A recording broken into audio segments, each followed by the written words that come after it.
Welcome in to Ranimal Media. How's everybody doing? Hope everybody's having a good day. Doing good. We're going to stay here and hang out and watch the screen for a few moments while Ranimal gets everything else hooked up in the chat. Be patient, stand by. Welcome in to Ranimal Media.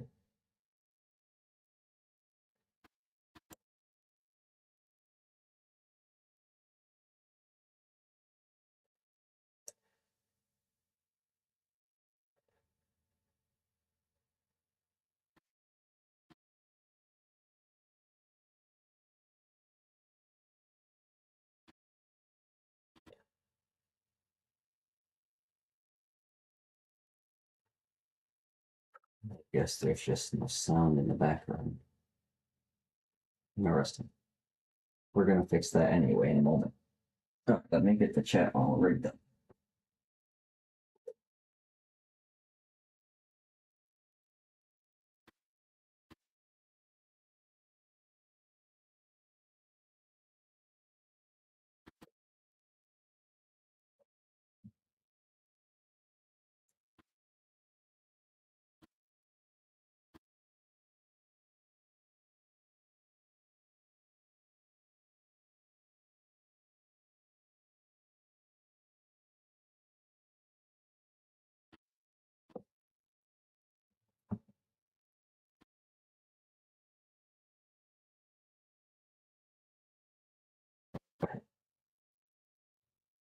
There's that.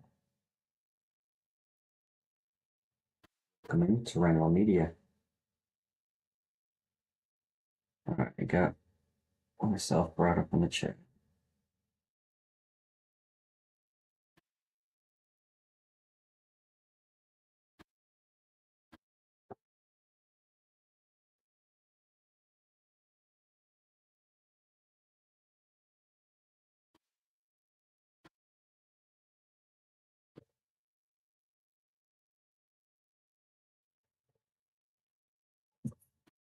Okay.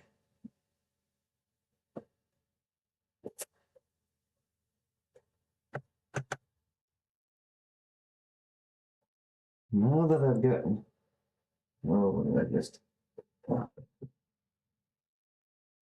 of course, I did something. Dang it. I was messing around.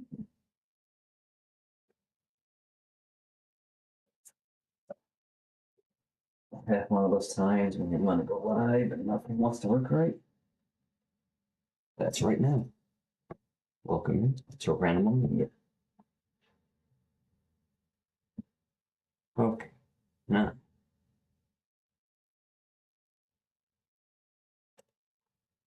Got that. Now what I want to do,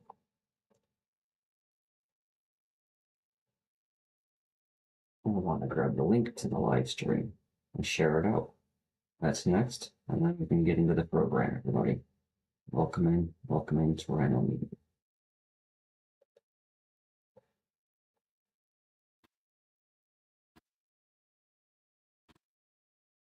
I grab it.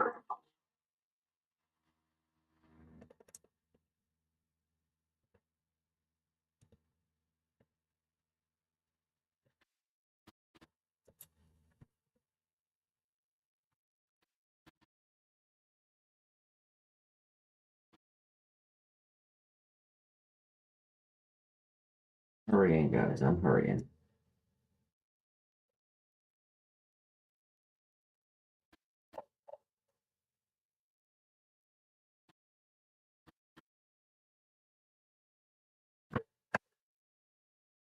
Why did you guys go blank? Interesting. All right, I'll fix that. Hang. I just grabbing the link.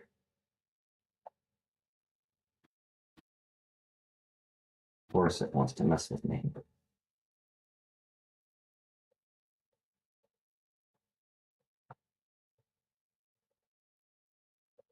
All right, I got the link. Woohoo.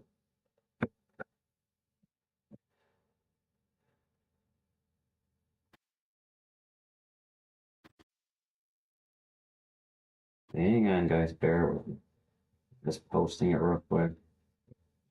We'll get right back.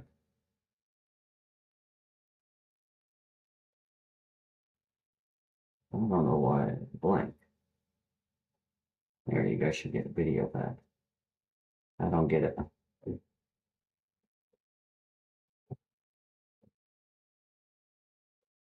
Should get video back.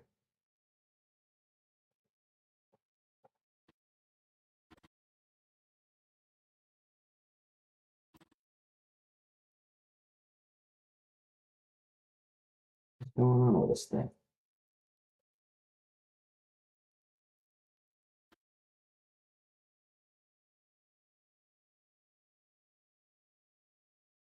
Yeah, working on my end, but on the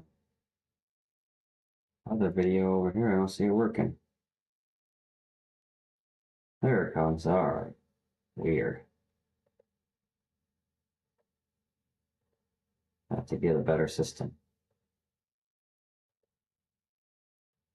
All right, I'm gonna go drop the link on X, on Facebook, and then we'll get into the program.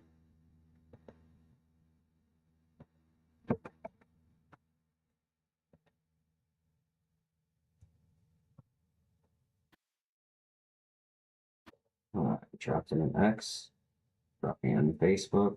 We'll be back to what we were doing.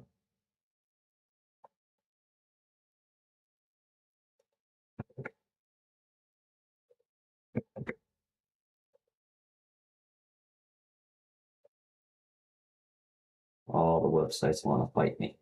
Hysterical. All right.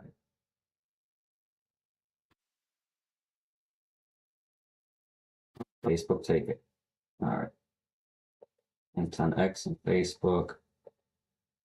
Inside the posted place on YouTube.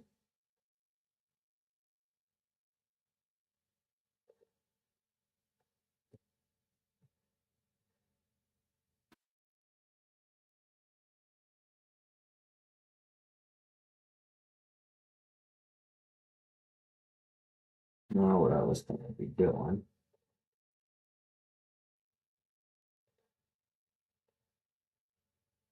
If I can get it to function for us.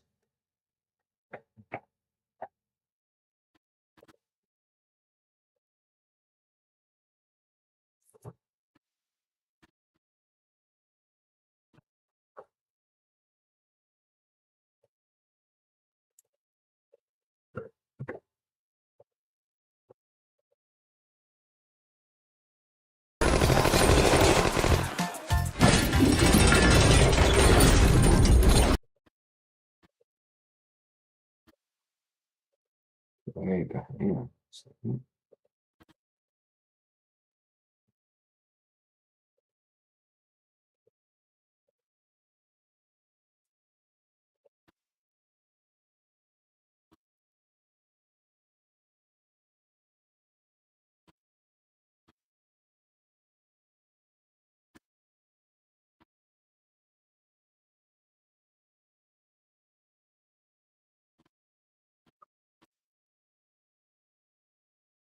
All right, everybody. Welcome in to Ranimal Media.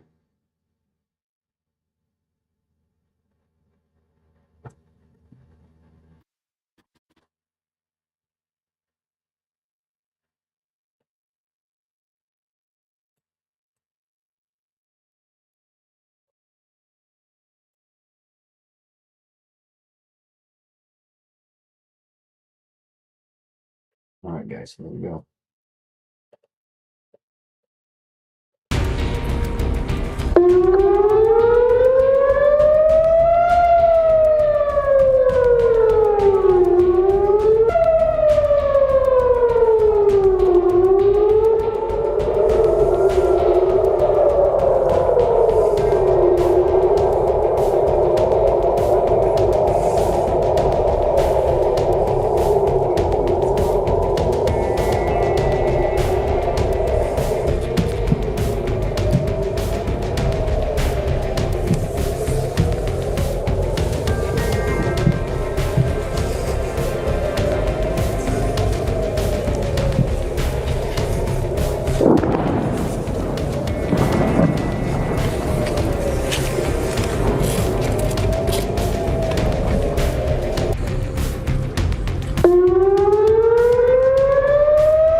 They turned their video to private.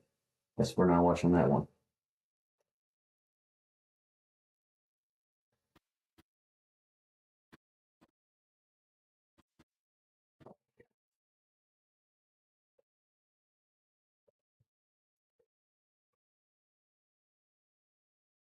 Does this look like the windows in your home? Are you tired of all the issues with your windows? We offer beautiful, durable, levels of religious studies, and at the same time, he is well connected within the country. He's been All right, and we want to bring you some breaking news now. We have word that the new supreme leader has been announced, and that will be Mojtaba Khamenei. That is the supreme leader's son. Joining us now to talk more about this is Ali Hashim, who has extensively covered Iran and has been following this leadership selection process very closely. Ali, what can you tell us about what we can expect now that the supreme leader has been named? Well, now, first of all, that Mojtaba Khamenei has been announced officially as Iran's third supreme leader. This is the end of a chapter and the beginning of a new chapter at the time of war. So Mojtaba Khamenei is now supposed to lead the country in the time of war. Of course, this election would have a lot of controversy given the fact that he is succeeding his father. There are going to be accusations of family succession. You know, the Islamic Revolution came in 1979 to end the monarchy. So this is going to be one of the issues that he will face as an accusation. Yet he will have to lead the country at a very difficult time. There are security threats to him. The United States, Israel, both are threatening to kill him, just like they did with his father. So there is going to be a lot of challenges facing him, first of all, to lead the country in the time of war, and at the same time to make sure to bring together the Iranians at the time when they are already divided. You know, just a few weeks ago there were protests in the country. So it's going to be a really very heavy challenge for him. Do we know much about who he is? I mean, we obviously know who his father is, we know who his family is, but do we know much about him, what he stands for, and what he could stand for going forward, given that we are in extraordinary circumstances here? Well, Mojtaba Khamenei comes from the school of theology that is known to be, I mean, it's described as a hardline school.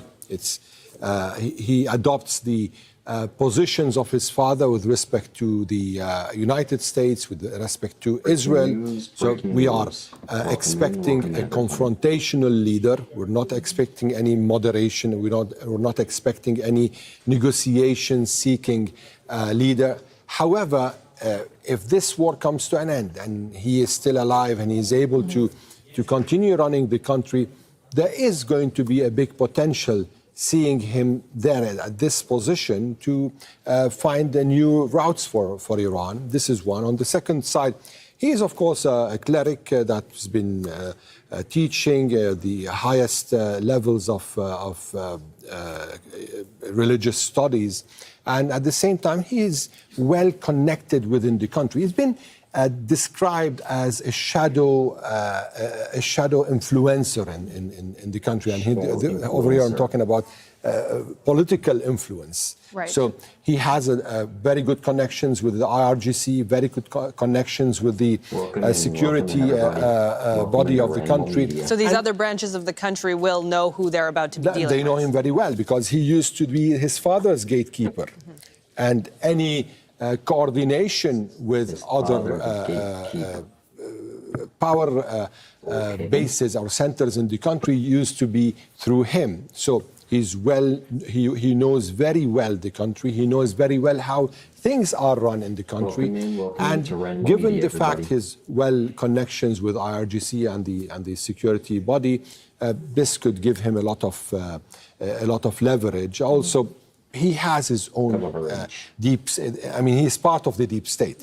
So he used to influence political changes in the country, and he's well aware of what's going on around him. So given the fact he is coming to succeed from the position of someone who knew how the situation is, he is a continuation of his father's reign for 37 years We'll see another Khamenei Trump won't like to coming hear about to that. power. However, we're seeing a younger Khamenei, probably with also some new ideas. He's not a copy of his father, but The influence may be there we've still. never heard him talking. Right. We've never seen him except in some very rare pictures. So we are yet to hear from him, and we are yet to see how he is going to deal with the new status quo. I mean, his country is in the middle of war. How is he going to deal in the situation of war? How is he going to emerge from this war? These are all going to kind of define his own leadership. And given that we haven't seen him speak publicly, that we don't know much about maybe which track he is going to take, for people who may have been thinking that potentially a new supreme leader could be a route to diplomacy, a route to opening those diplomatic channels, in your estimation, is that likely to be the case? Well, for now, no. This is a confrontational leader. He comes on, I mean, his father's blood was just shed a few days ago, 10 days ago. So he holds this legacy, he carries this legacy, the legacy of his father's blood. So he's the son of the martyr in the eyes of the revolution. And this is part of the legacy, or let me say legitimacy, that he is, or his team is just trying to present him within. So he's the son of the martyr who came to take the revenge for the martyr. This is the revolutionary Iran's point, I mean, let me say, perspective.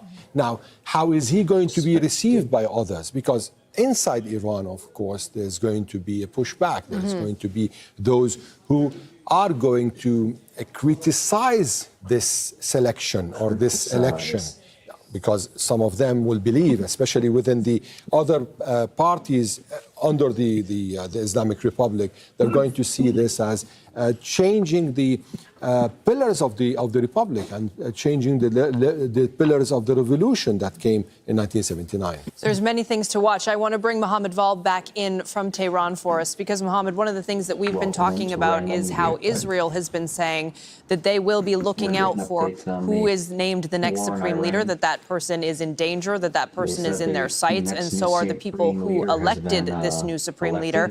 I wonder, how do you think they're going to be able to secure him, and what kind of danger he'll be under as of right now that his name's been announced? Everywhere is reporting.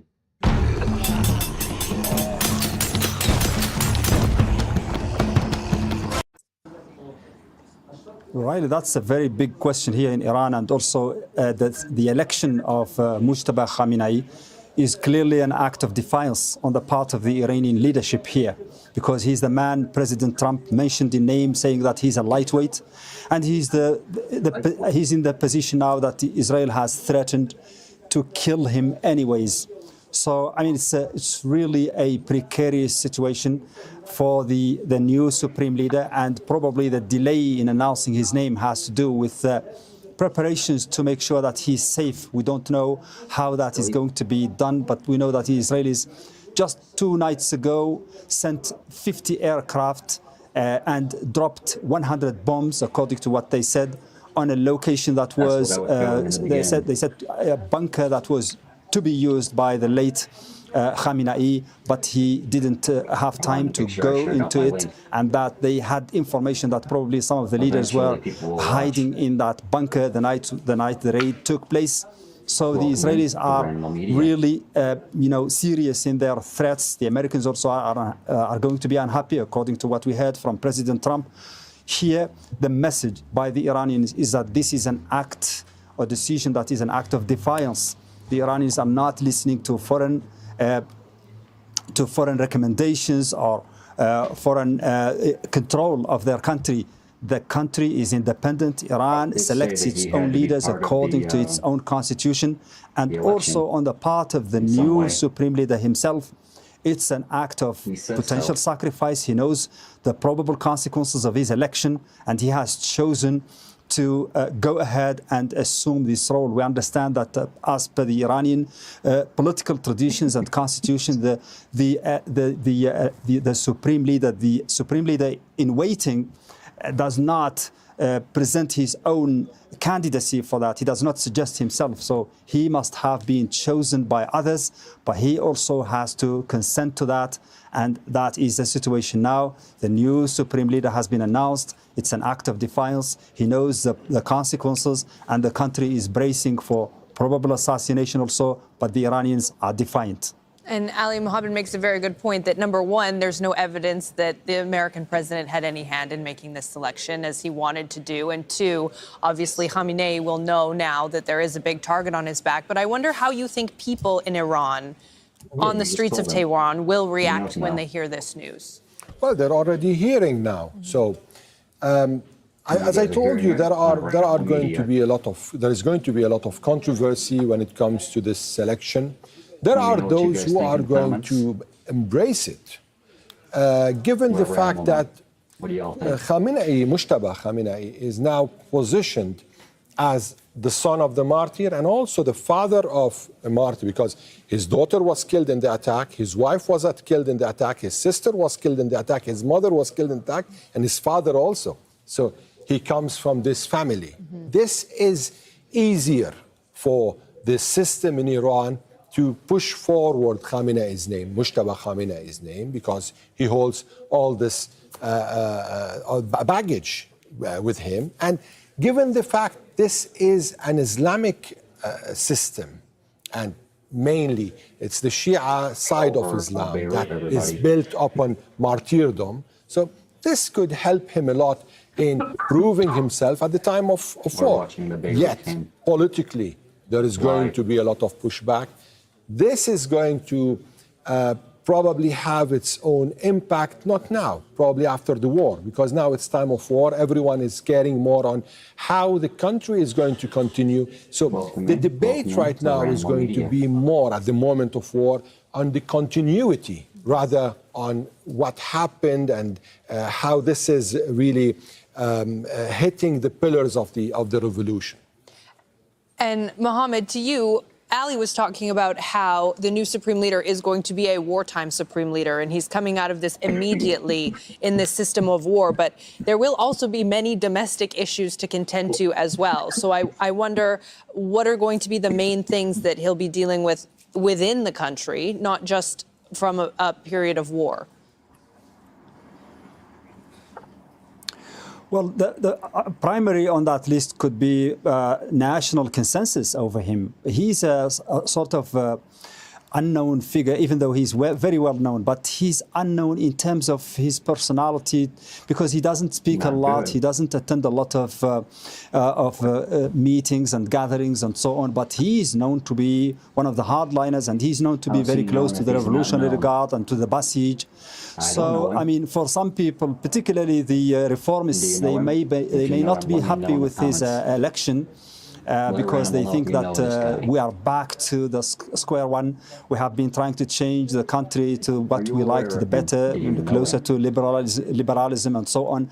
But now and this is understandable, because at a time of war you need strong leaders. You need leaders who will stick to the line of resistance, of defiance, and so on. And probably the Assembly of Experts have put that into consideration at this particular moment. The appointment of someone, for instance, like Hassan Rouhani, who is seen here as a very compromising leader, who some people even describe him as the Gorbachev of Iran, a person who is very likely to strike deals that might compromise the interests of Iran. Well, I'm just saying what is being circulated here.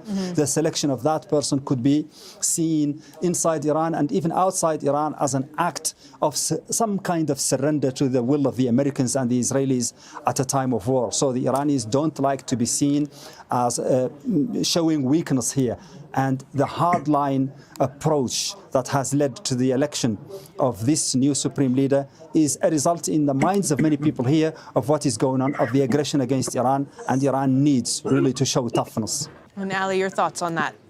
Well, there is something really ironical here. When Khamenei, the father, was elected at the time when the war was ending, the war between Iraq and Iran in 1989, it was like the beginning of the end. And now Khamenei, the son, is being elected in the middle of a war. So we're seeing two different paths. And this is going also to shape Mojtaba Khamenei's experience in his, this all depends on whether the Iranian security and military will be able to preserve his life, to keep him away from assassinations, to defend him. These are all challenges that the security and military system are going to face, besides what he's going to face. Also, from now on, there is going to be one man taking the decisions in this war. At least he is going to be directing. I mean, there's an institution that helps in taking the decision, but yet we will see his own approach and how this approach is going to be. Probably within the coming hours, we should be hearing from him. We should be hearing his manifesto. We should be hearing what he is promising the Iranian people, the region, and the world. All right, Ali Hashem here with me and Mohammed Val in Tehran. Thank you both for your analysis on this breaking news.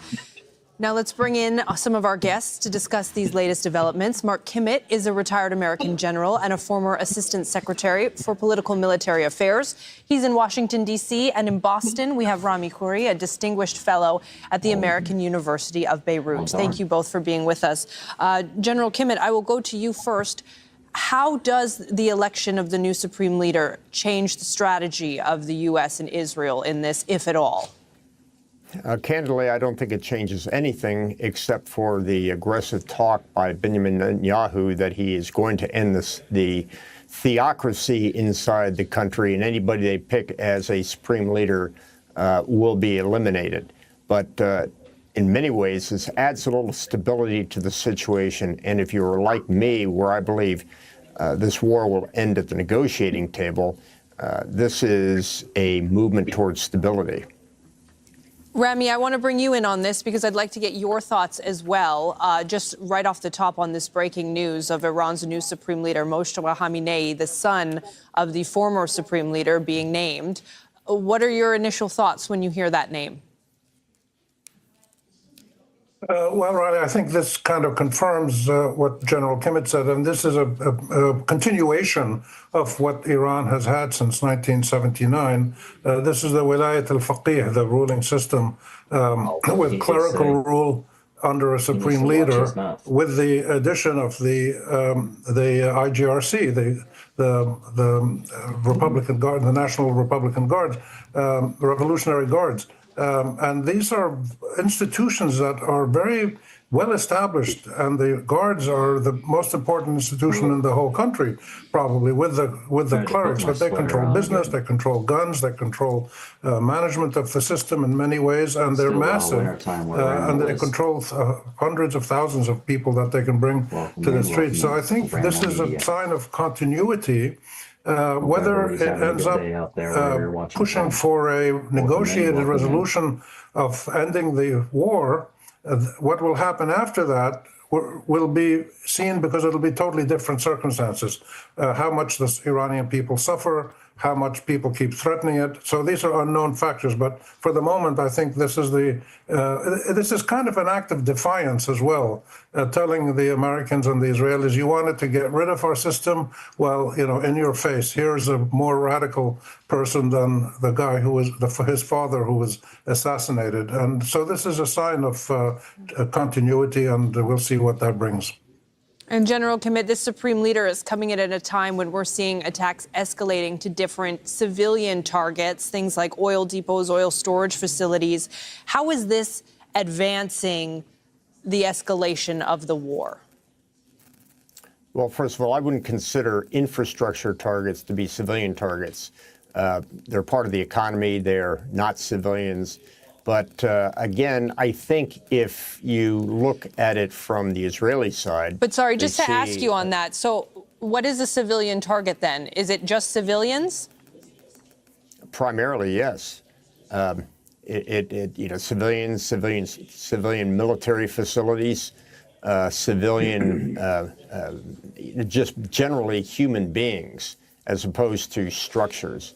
Now, going back to your question about Mojtaba, I think there's going to be a dispute inside the Israeli-U.S. discussions about how do we react to this. again, as somebody who thinks that negotiations, tough negotiations, negotiations that the Iranians have to come into already providing concessions, this can't happen unless you have a supreme leader make those decisions. And with the stability that a new supreme leader brings, no matter how much you don't like him, at least we might be able to move the process forward. Do you think that that's likely to happen? Well, again, Rami knows this much better than I do, but the sensing is that he is closer to the hardliners than the clerics. The clerics did not want a dynasty and are against a dynastic control of the supreme leader's position. But given his hardliner positions, this sort of complements, for example, the bringing back of Vahidi, who founded the Iranian Revolutionary Guard Corps, dusted.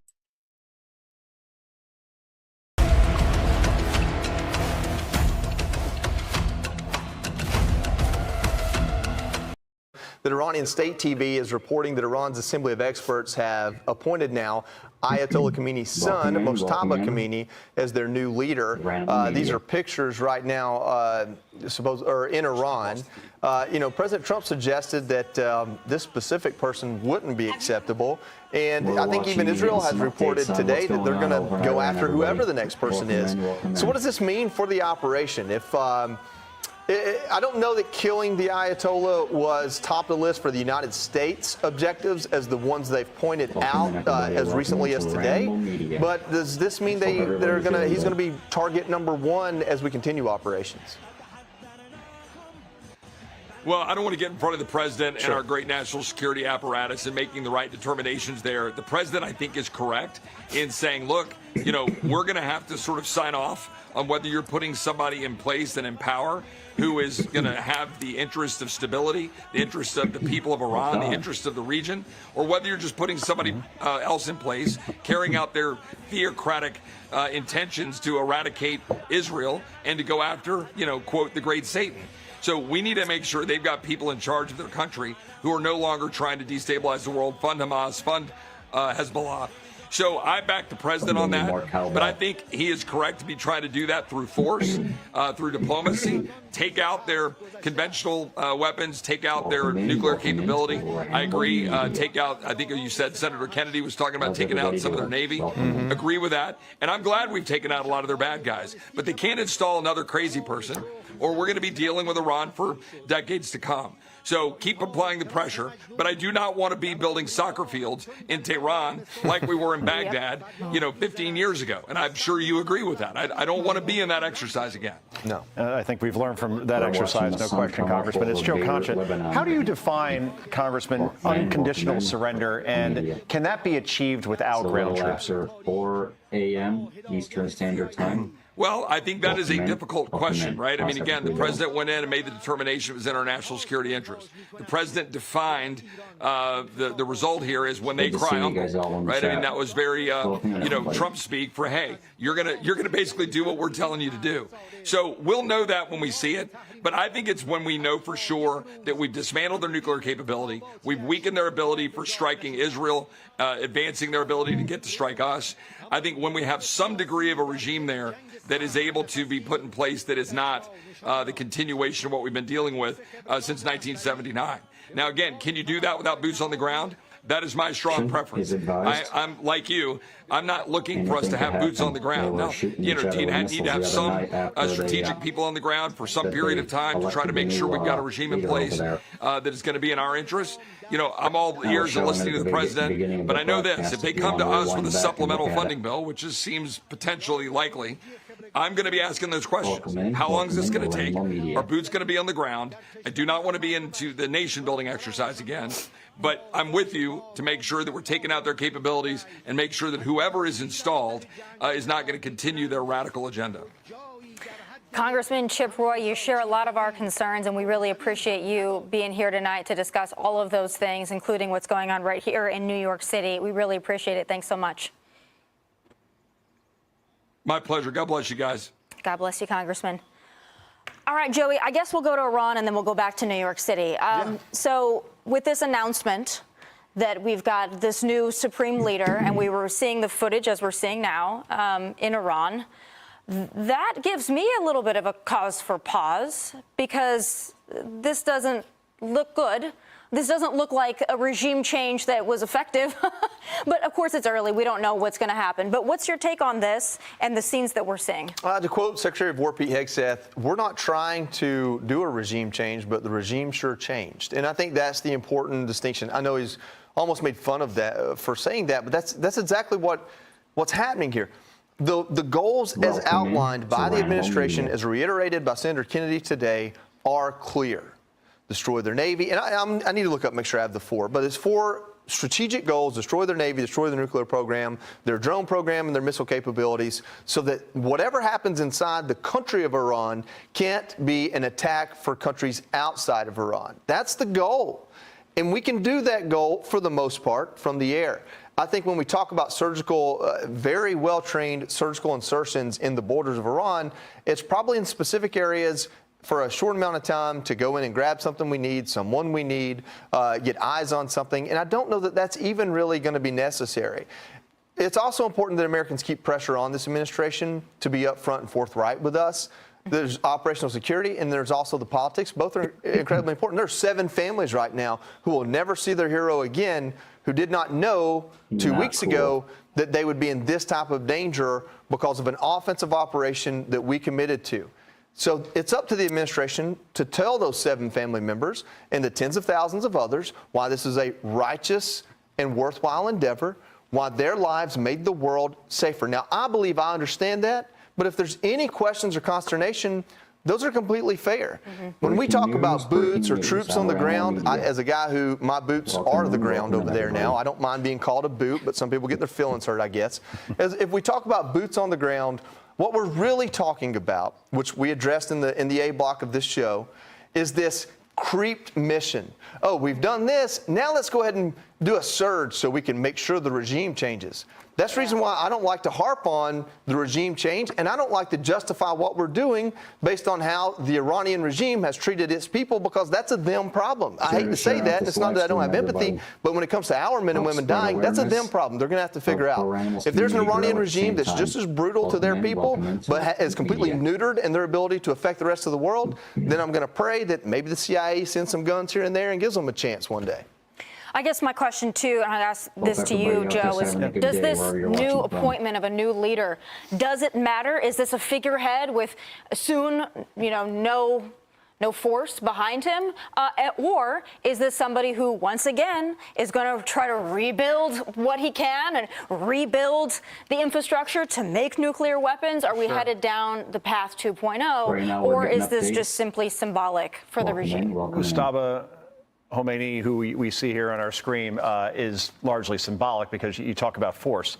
Yeah. What force? Ballistic missiles, nuclear missiles, a Navy, an Air Force. Right now, Iran has been neutered, but we don't have the regime that we'd like in there to work with like we do in Venezuela. Venezuela is the roadmap at this point. I think that quad box, if we could put that up real quick, guys, from Iranian state TV, I think that is a show of defiance to the United States and all of our Arab coalition working alongside of us to say, everything's good here. You may have taken out our weapons, but the people are still behind Mojtaba Khamenei or whoever we appoint. Now, this could be obviously something where, we've had 40,000 protesters killed. So you go out there and try to show that you're supporting this government. Maybe you're not really behind it. But in the end, if we're counting on the population to rise up and actually then take over and then put in a new government, that's something that's not going to take 9 days. That's something that's going to take a very long time. And again, the Iranian goal is to wait us out and let political pressure here at home push back on the Trump administration. That includes the media, Democrats, and those on the right. There are not a lot of them, but enough people online that'll scream enough to put the pressure on President Trump, especially ahead of the midterms, to make sure that we don't accomplish the goal that we originally had. I don't know if it's such a bad thing that, as Joey was saying, to put some pressure on. I think that people are legitimately within their rights to ask questions. Sure. I think that that has to be a part of this. And I think that if Republicans want to remain with any control, they need to explain this. And they need to be good messengers of it, because you're going to get people getting cold feet pretty quickly. Alicia, I want to turn to what's... Oh, go ahead, please. Well, I just wanted to add one thing. When you talk about people rising up in the streets, and we saw the shutdown that happened with those, the 30 to 40,000 people who were killed under this regime, as cruel as the Ayatollah was, there are reports that his son is far more cruel. So we have to watch closely what's going to happen in the streets of Tehran, what is going to happen throughout the country as the days move forward, and what our administration is also going to have to contend with. Yeah, real quick, I just want to explain something real quick. Not explain, because a lot of people do understand this, but I want to bring this into the conversation. Their ability to strike Israel 1,000 miles away, that's one thing. They've got a 1 million-man army. They've got 90 million people, and I guarantee you more than 1 million of them support this regime. That's just the truth of it. Doesn't mean it's right or that the people in Iran don't deserve better or anything like that. The internal politics of Iran, I'm nowhere near close enough to understand truly how many people in that country would like to see this regime changed. But I mean, even in our own country, we find ourselves in a 50-50 split over something that half the country feels like is very obvious. So the chances of 30 million, 40 million people enjoying that regime are not low. That's a lot of people who wouldn't want their government changed. All right. On top of that, the best thing going for us with a totalitarian government is their want for legitimacy. Their want to run a country and be a legitimate government, because then they have something to lose. Read Sun Tzu. You destroy everything they have, they're going to go searching for revenge because they don't have any reason not to. So when we talk about insurgency and just creating chaos and killing Americans, it's not difficult to kill Americans if you're not worried about repercussion. We travel all over the world. We've seen attacks recently in places in the Middle East that advertise themselves as the safest place outside of Europe. And so there is a risk here. There is a concern. And those are all little dangling carrots to pull us into a forever war. That's why this is dangerous, and I think this administration has acknowledged that. So we have to be smart. We have to be able to overcome the voices even inside this administration and our own Congress, maybe a Lindsey Graham type, and I'm not beating up on him, but someone who would go out there and say, oh, we got to just keep going. We should go ahead and put 40,000 troops in there and get rid of Lebanon along the way. He may be honest in his assessment that he believes that's what's strongest for us. But that's how we got where we were with Iraq and Afghanistan.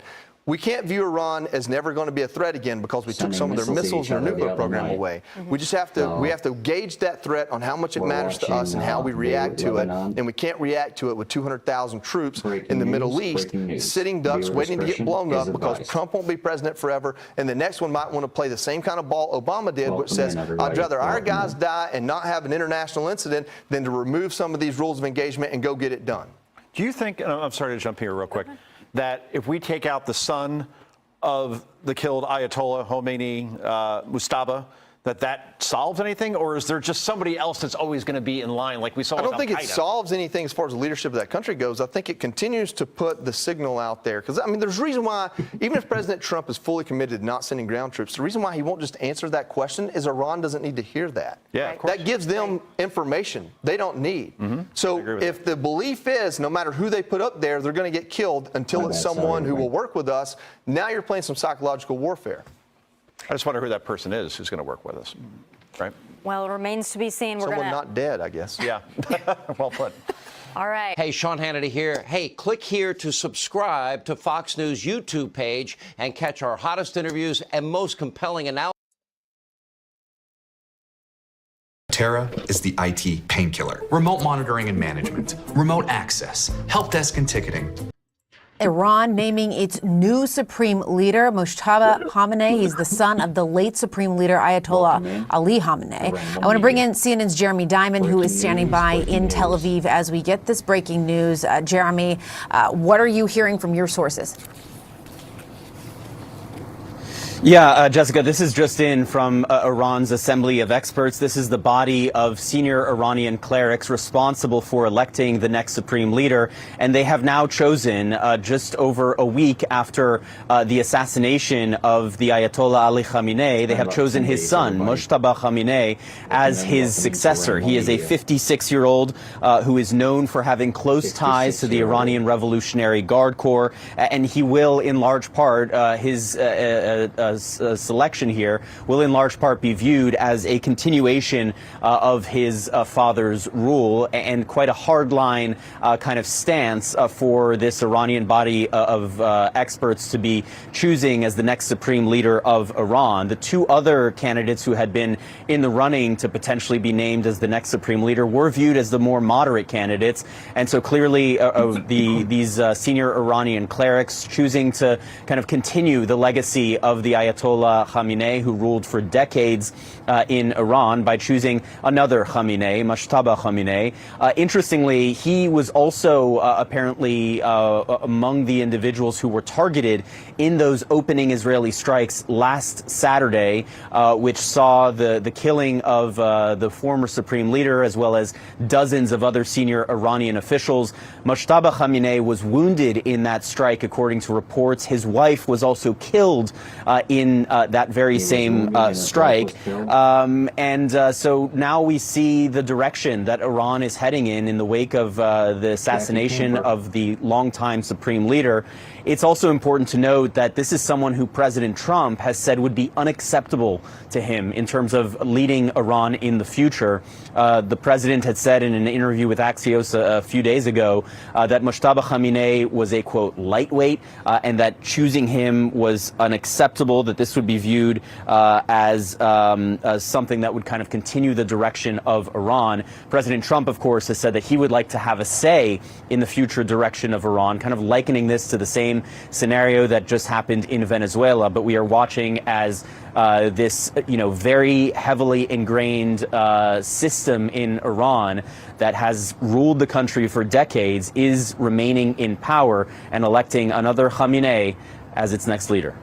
All right, Jeremy, I want you to please stand by. We're going to come back to you. I do want to go to Fred Pleiken, our colleague who is in Tehran. Fred, what are you hearing about this, the new supreme leader? Hi there, Jessica. Well, this announcement was made, I would say, about 20 minutes ago on Iranian state TV. It was a very low-key announcement. It was basically read out. They broke into their newscast and sort of what happened there on Iranian state TV. There were still screens that showed some gatherings that are happening and that's going on right now during these times of these combat operations, that there are nighttime vigils going on in several Iranian cities. And some of the people who had those vigils proceeded to start cheering as the new supreme leader, Ayatollah Mojtaba Khamenei, was announced as the new supreme leader, third supreme leader of the Islamic Republic of Iran. There was a statement also from the Council of Experts through thorough deliberations as they that apparently the decision on Mojtaba Khamenei as the new supreme leader was actually made today. Obviously, the announcement coming today as well. And of course, people who were on that council experts very much aware of the fact that this announcement comes at a time that is very difficult for the Islamic Republic of Iran. During these alluded to some things that have been going on, obviously also some of the words that came from U.S. President Donald Trump. Nevertheless, they said that these deliberations were very thorough. They believe that Mojtaba Khamenei was the best candidate to take over from his late father and obviously continue some of the policies of his late father as well. And just to Ranimal Media, everybody. Mojtaba Khamenei is 56 years old. This guy sounds really bad. Of course, I turn him down. The main holy cities here in Iran, one of the main shrines is there. I looked ahead, he'll be off of, in Qom, which is the another broadcast in a major moment. religious city, a holy city, which They'll be going back to the lady.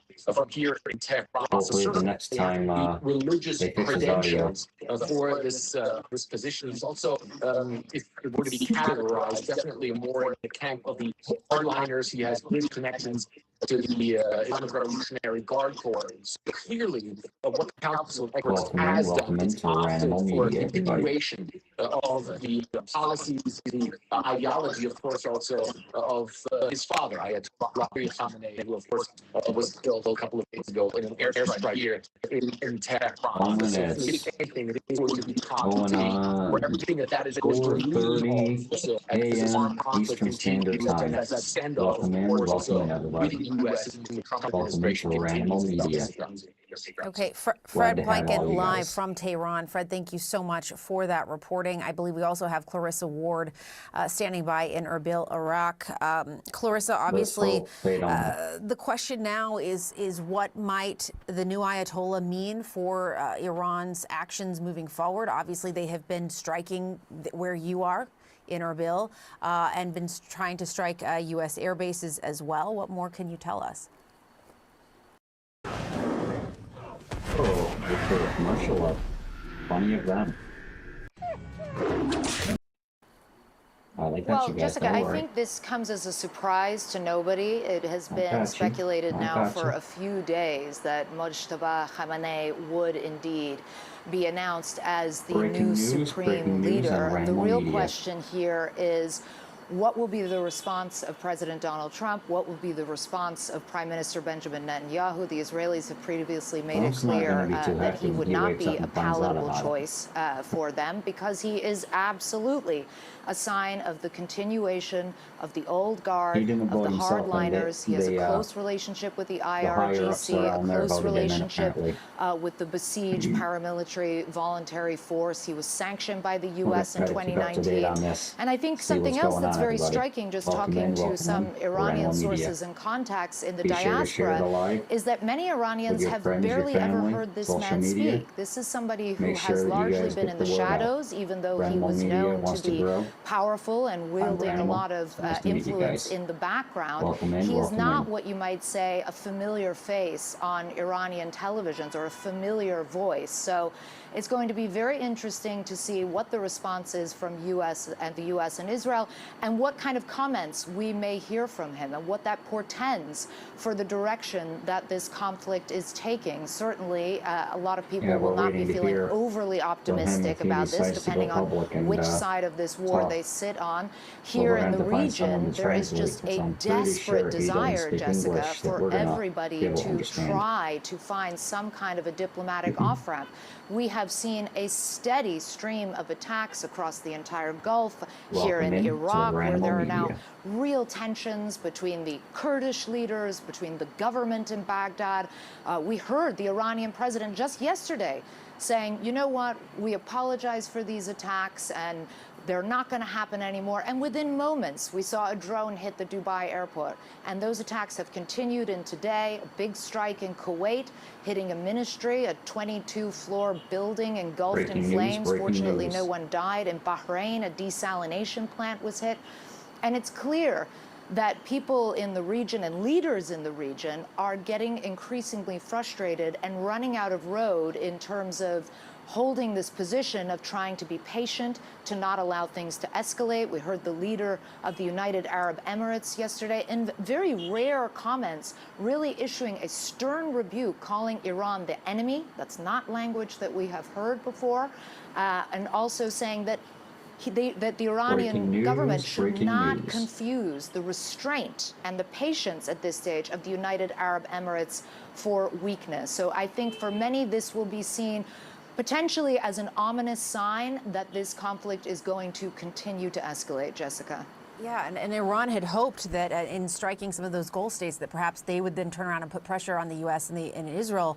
As you note, that has not happened just yet. Clarissa, I think a lot of people, too, we hear regime change a lot. We have heard that certainly from Benjamin Netanyahu. He's been quite clear about that being an objective for the Israelis. The U.S. and President Trump have talked about it, but not made it a clear objective when they listed out from the Pentagon. What might this mean, naming Mojtaba Khamenei as the new supreme leader? What might that mean in that conversation? Well, let's think about what President Trump has said. In the beginning, he talked about Iranian people take to the streets, take your country back. Then he seemed to row that back a little bit and say, no, we're focused on three strategic objectives, the nuclear sites, the missiles, Iran's Navy. Then he talked again about people taking to the streets and taking their country back. And then he has talked a few times about the success in his eyes of the Venezuela model and Delcy Rodriguez and how well that has worked out. Well, you can be pretty sure, Jessica, and I'm not an Iran expert, but still, I think it's safe to speculate that Mojtaba Khamenei is not going to be a Delcy Rodriguez model, by which I mean he will not be a candidate or a supreme leader who can be pragmatic and work with the U.S. and Israel and effectively be some kind of a puppet while still maintaining the sort of cohesion of the regime within Iran. So this is clearly a rebuke to President Trump in that sense. This is the most relaxing game in 2025. Sure it is. Let's skip it and we'll find out about it Our later. guest now, Barbara Salvin, is a distinguished fellow at the Stimson Center, and she is joining us from Washington, D.C. Barbara, thank you very much for joining us for this breaking news. I just first off want to get your impressions of the selection of Mojtaba Khamenei for the new supreme leader of Iran. Welcome in, everybody. Welcome in. Sure. Thanks for Ranimal having me. Media. And it's Slavin, by the way, Barbara Slavin. My apologies. Thank you very much. That's okay. It's a crazy day. Breaking news, breaking it's a real news. finger in the eye to Donald Trump, who explicitly said he didn't want Mojtaba Khamenei. You know, it makes the whole U.S. Project, the whole U.S.-Israeli war, even more senseless. To kill Ayatollah Khamenei and then simply get his son in his place. Somebody who's going to be furious, of course, at the murder of his father, his mother, Right now we're his listening wife, to some news reports and about one of what's his going children on. in the Israeli strike. Welcome in, everybody. You know, just a week ago. Surely the United States and Israel, though, must have anticipated that this could have been what would happen. That had to have factored into the plans. I don't know if they did, although here I'm reading something I wrote in 2019 with a colleague, Abbas Kadim, when I was at the Atlantic Council, where we talked about who might succeed Khamenei. And here we had Mojtaba. And, you know, we said that that obviously it was controversial because it would look too much like a monarchy and hereditary succession. But Mojtaba has the necessary connections with the IRGC and the paramilitary Basij, as well as insight into his father's vast financial resources. So probably, I mean, Mojtaba has essentially been ruling with his father, who was 86, for a long time. And given the existential threat that the Islamic Republic faces, it seems quite logical that they would put Mojtaba there because he knows everyone and everything. And will not need to have a learning curve in order to fulfill this job. Of course, he will be controversial because he is associated with repression. In fact, we noted back in 2019 that he was rumored to have played a major role in orchestrating the fraudulent re-election of Mahmoud Ahmadinejad for president in 2009 during the Green Movement. So he will not be a popular choice. He is not by any means someone who seems likely to bring more human rights and democracy to Iran. That said, he's 56, so he will be different from his father, assuming he survives, and that he now has a target on his back. I think the Israelis have made that very clear. But he is a younger generation and therefore will bring something different to the role. Barbara, I wonder how you feel that this news will be received in America by Americans, if they will see it as you do, as sort of, we've been doing this for a week now and we've got pretty much the same thing. Yeah, I think it's going to increase the sense in the United States that this war was a mistake. A tremendous mistake. We now have, 7 dead Americans, over 1,000 others killed, mostly in Iran, but also some in Israel and in the GCC states. Enormous economic dislocation, the price of oil skyrocketing, massive destruction of infrastructure. For what? To get Mojtaba Khamenei as Iran's supreme leader. Okay. Oh, they got us on another app. I got you. Bam. Gone. All right, Barbara Slavin, thank you very much for your time Nothing and I can do your about that, insight everybody. and for joining us here on The Al Jazeera. streaming Let's bring in service Ali that I Hashem use again, who joins me now on the desk. will not let me Ali, I log into wonder my own browser. your reaction to what Barbara was saying, that how Well, the I have optics no way of this to may play in the ad-block United States any as ads the or administration is continuing to try to anything hone like its that. message to Americans and try to That's just how garner it is, support everybody. for this military Maybe one conflict. day we'll figure it out. How this might play. Welcome Well, you know, this to is Ranimal a Media. two-sided game. It's not one-sided. It's not just President Trump who runs the show. So there's another side, and the other side is the Iranians. And they seem to be defiant, and they seem to be insisting on not surrendering. And this is what President Trump wants. He wants them to surrender. would you want to the surrender? only thing that they are showing is that they're not surrendering. So the fact that these are all issues that will really provoke President Trump to heighten his own pressure on the Iranian government. We are going to see a new phase in this war. Probably from tomorrow on, we will see more many years. Attacks, and they will be looking for Khamenei to kill him, the new Khamenei. Now, they killed Khamenei in 86, now they have another copy of Khamenei in his 56, 30 years younger. Right. And I wonder how you think this is going to, what the reaction is going to be from Iran's neighbors in the Gulf about this. Because if he does take the helm as supreme leader, and he does, as you say, take a defiant stance, take a hardline stance, especially when it comes to the military conflict we're seeing, surely the Gulf neighbors will also have some concern about that.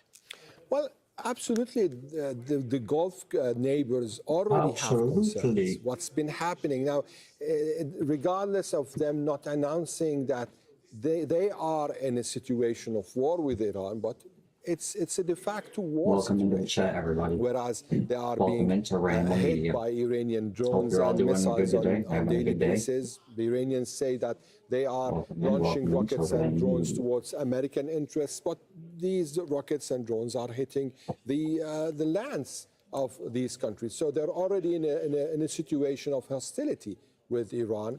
The way they are going to receive Mojtaba's election or selection, I think it's going to be with a lot of concern on one side, and at the same time, they'll be watching. They'll be watching. Maybe he'll come with something new. Maybe he will surprise them, opening towards the region. But, you know, it's not the right time because this is war. These are all things we will have to It wait and doesn't see. have to be war. All right, let's bring in Heidi Jo Castro now, who is live for us in Washington, D.C. Ranimal And Heidi, we doesn't were condone talking there war, with our guest about how the Trump but he will report administration about it. might be reacting Welcome to this. into Do we have Ranimal any Media, idea everybody. how that may go? It's interesting that President Trump has not put out a statement yet directly in response to the announcement of Mojtaba Khamenei as the Iranian's new supreme leader. But we do know just earlier, about a few hours ago, he did tell ABC News that whoever this new leader is, if it's selected without Trump's own approval, that this person would not last for long. But of course, Mojtaba Khamenei has been at the top of the list for potential successors to the supreme leader's position. And Trump last week told Axios that he did not consider Mojtaba Khamenei as someone who was competent. He called him a lightweight and said that his selection would be unacceptable. A lot of words in a way to try to threaten his way into getting the leadership that he wanted in Iran. But as many critics and analysts had pointed out, without any U.S. boots on the ground in Iran, there was almost zero influence that the U.S. president would be able to have over who becomes this new leader. So now we're still waiting for a response directly from the president. We're also waiting for other members of his administration. It seems that people are all waiting for Trump to weigh in first. And just as our guest said earlier, the fact that now to have had 7 U.S. service members killed in this war that's lasted only a little over a week. And for the outcome of this, which Trump initially said would be regime change, in which he asked the Iranian people to rise up and seize the moment, he said, for that moment to now result in the son of the former supreme leader who was assassinated to now take over, this is not the scenario that the Trump administration had wanted. All right, Heidi Jo Castro in Washington. Let's bring Mohammed Val back in, who's in the Iranian capital for us. So, Mohammed, we understand that all of this is happening not just because the supreme leader is being announced, and as Ali Hashim has been telling us, he's coming in obviously as the supreme leader of the entire institution and will now be the commander of what Iran does in this war. But I also wonder, Ali, if you could tell us, or sorry, Mohammed, if you could tell us a bit about what is happening in Iran tonight and what the background of all of this is in Iran.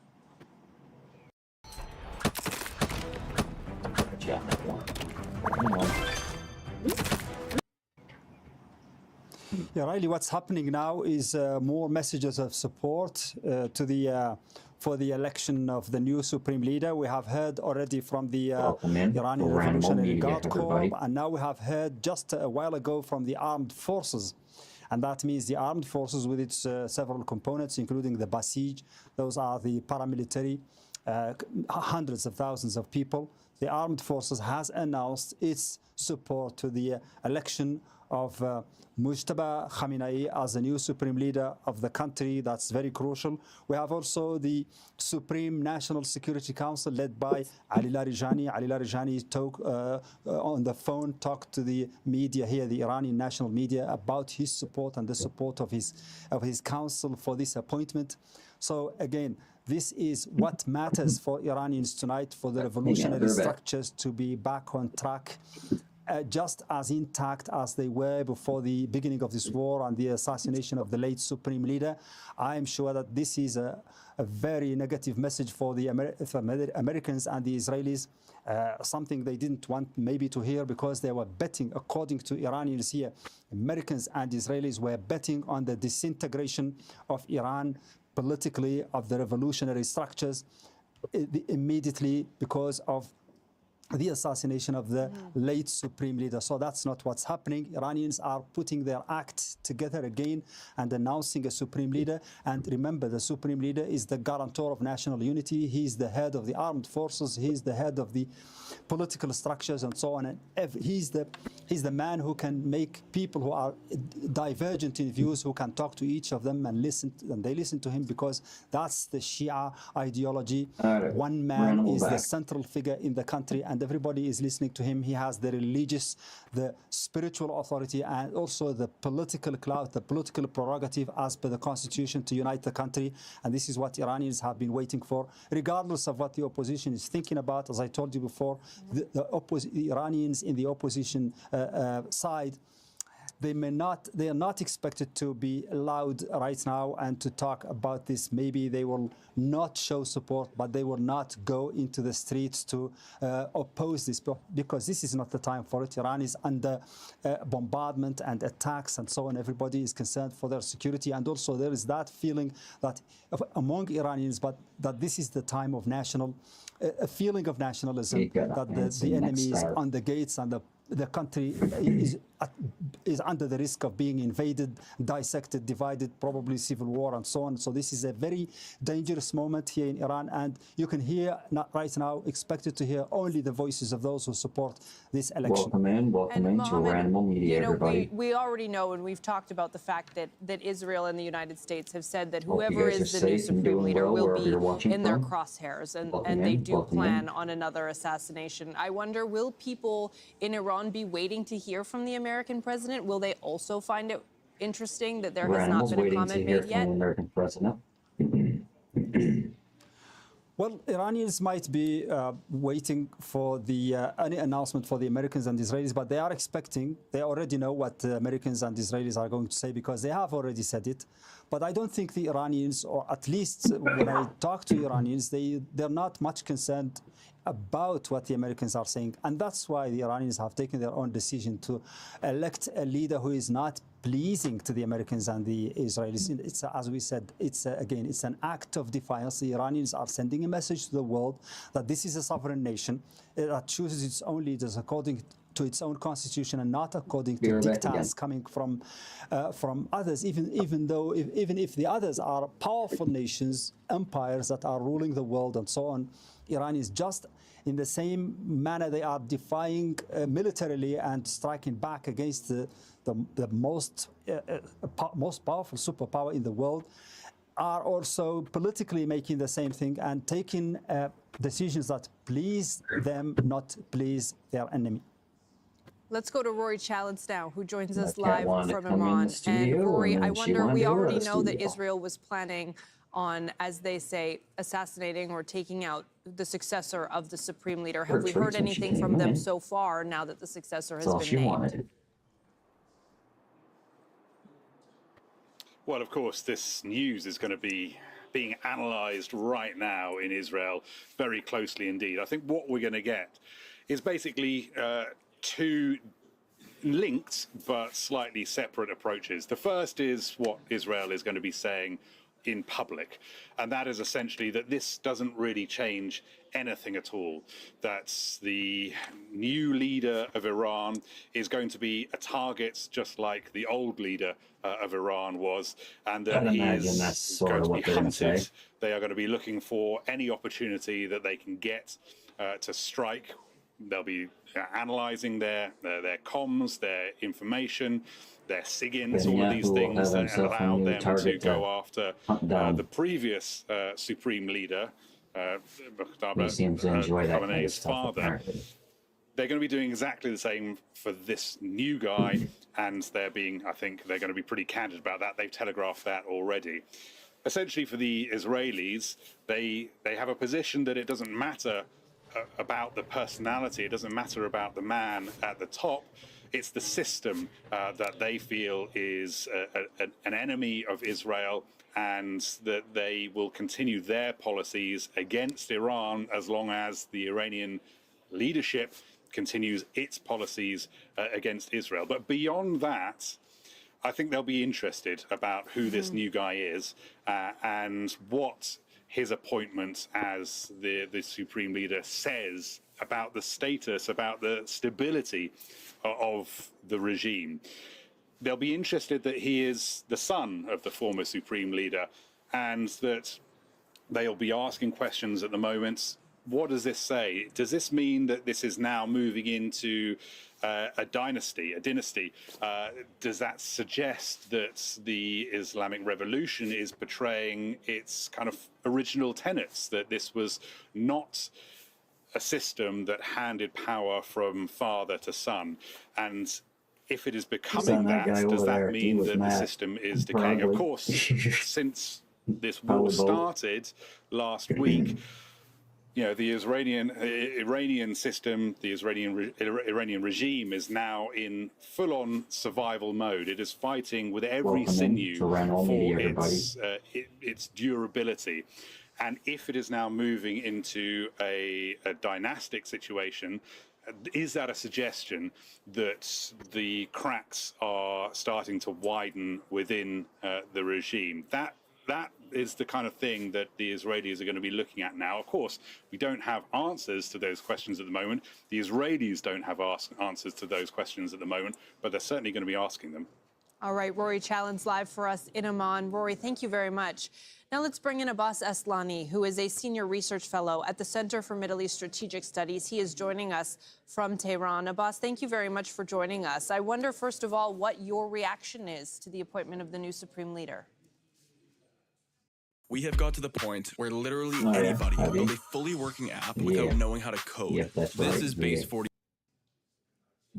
Well, this election is coming at a time of a conflict between the United States and Israel, and this makes it a bit more meaningful. And this somehow signals the continuity here in Iran, because many are interpreting his election as the continuation of the previous approach that Iran has had under his father. and they may call it as a rejuvenated version of his father. And this indicates that if you place it into the context, this somehow shows that the country is somehow prioritizing the security and the survival at this specific time, because the country needs to navigate through this challenging time that it is facing.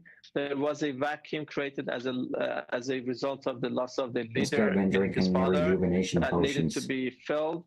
But also he has not had a, let's say, official role in the government. This might be the question for many, but he was somehow involved previously in the developments that happened in the country, and maybe previously if it was in the shadow, he is coming to the light and assuming the new role as the leader. And Abbas, some of our guests have mentioned, and Rory was just talking about it just a moment ago before you joined us, that there was some concern that he may be the appointment for the next supreme leader because of the hereditary link with Ali Khamenei. And I wonder what your reaction to that is and what you think the reaction of the Iranian people will be to that. Well, normally, election of a leader didn't used to be part of a hereditary, let's say, system. But according, I think, to the context, maybe the system is moving toward a dynamic one, a new type of, let's say, succession. And we are at a time that, electing a new leader could be somehow very difficult. And maybe those figures or candidates would not be many. And, risking the situation, specifically at a time of an ongoing conflict, was difficult. And many were, asking for an election of a new leader who could be somehow functioning in a manner that can navigate the country through this challenging time. Maybe that's why, as I said earlier, the country, this indicates that, wants to prioritize the survival and security to maybe, let's say, a political, reform. And somebody who was very well familiar with, let's say, issues or connected to other institutions, was the son of the late leader. So this is taking place. And I think this might raise some questions, but I think what we see in action, his approach, his policies, how he will lead the country in the longer term, this will be more important, and I think the public will pay more attention to this. Ali, I want to pick up on that too, because we don't know exactly what that will be. We don't know what his policies will be. We don't know any of that because he has not been a prominent political figure or held a point in government, as Abbas alluded to and you alluded to before. He's been sort of a shadowy figure in the past. So I wonder if you could please, for our viewers, bring us up to speed on what we do know so far about Mojtaba Khamenei. Well, what we know is he was so close to his father. To Ranimal he Media. has this tendency, such as his father, with respect to the revolutionary vision. His position towards the United States is very hostile. His position towards Israel is the same. And now in the middle of the war, and I was telling you, he's not just a new supreme leader. He's a supreme leader coming after his father, his mother, his wife, and his child were all killed together. So he is an avenger in a way or another. He's coming to avenge for the blood, and also at the time to lead the country at a time of war.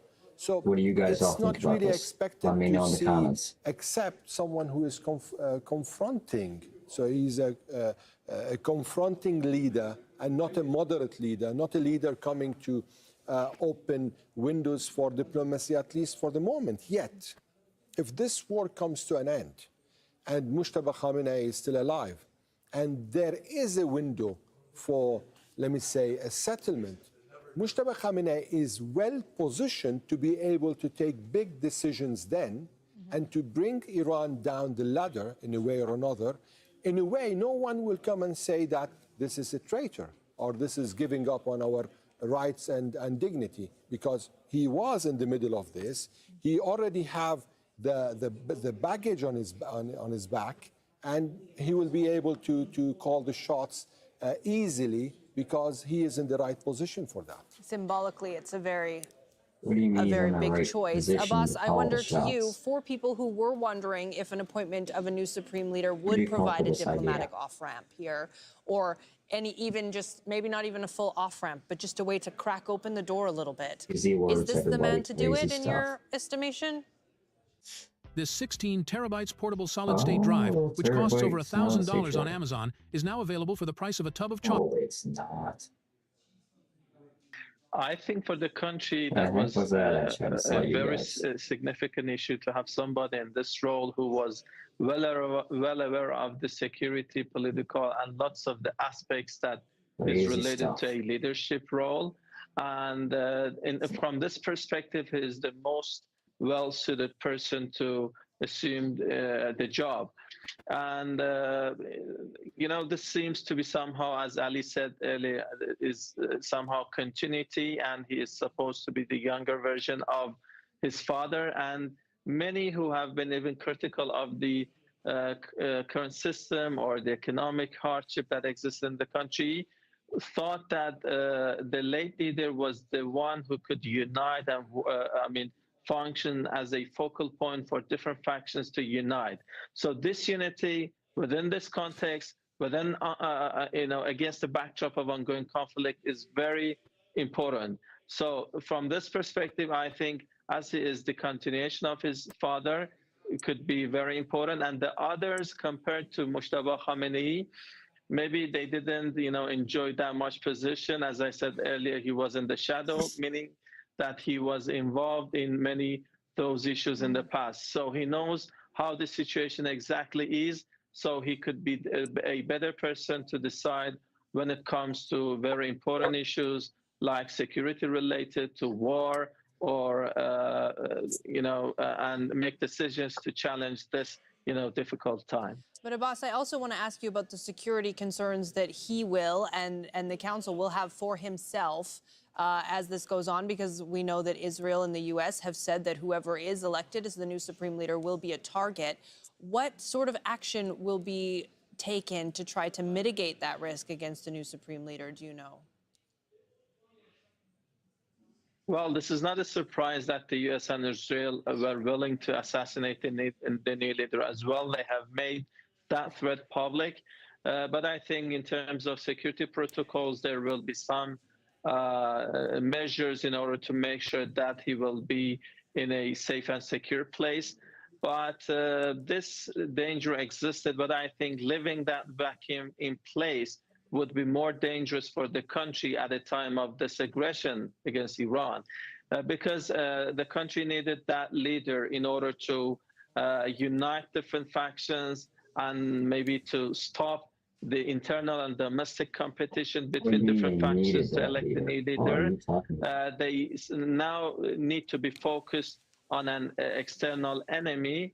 And so leading through this difficult time needed somebody who could make important decisions, who could have influential role in, let's say, setting the future direction in terms of the ongoing war or many issues in bigger picture.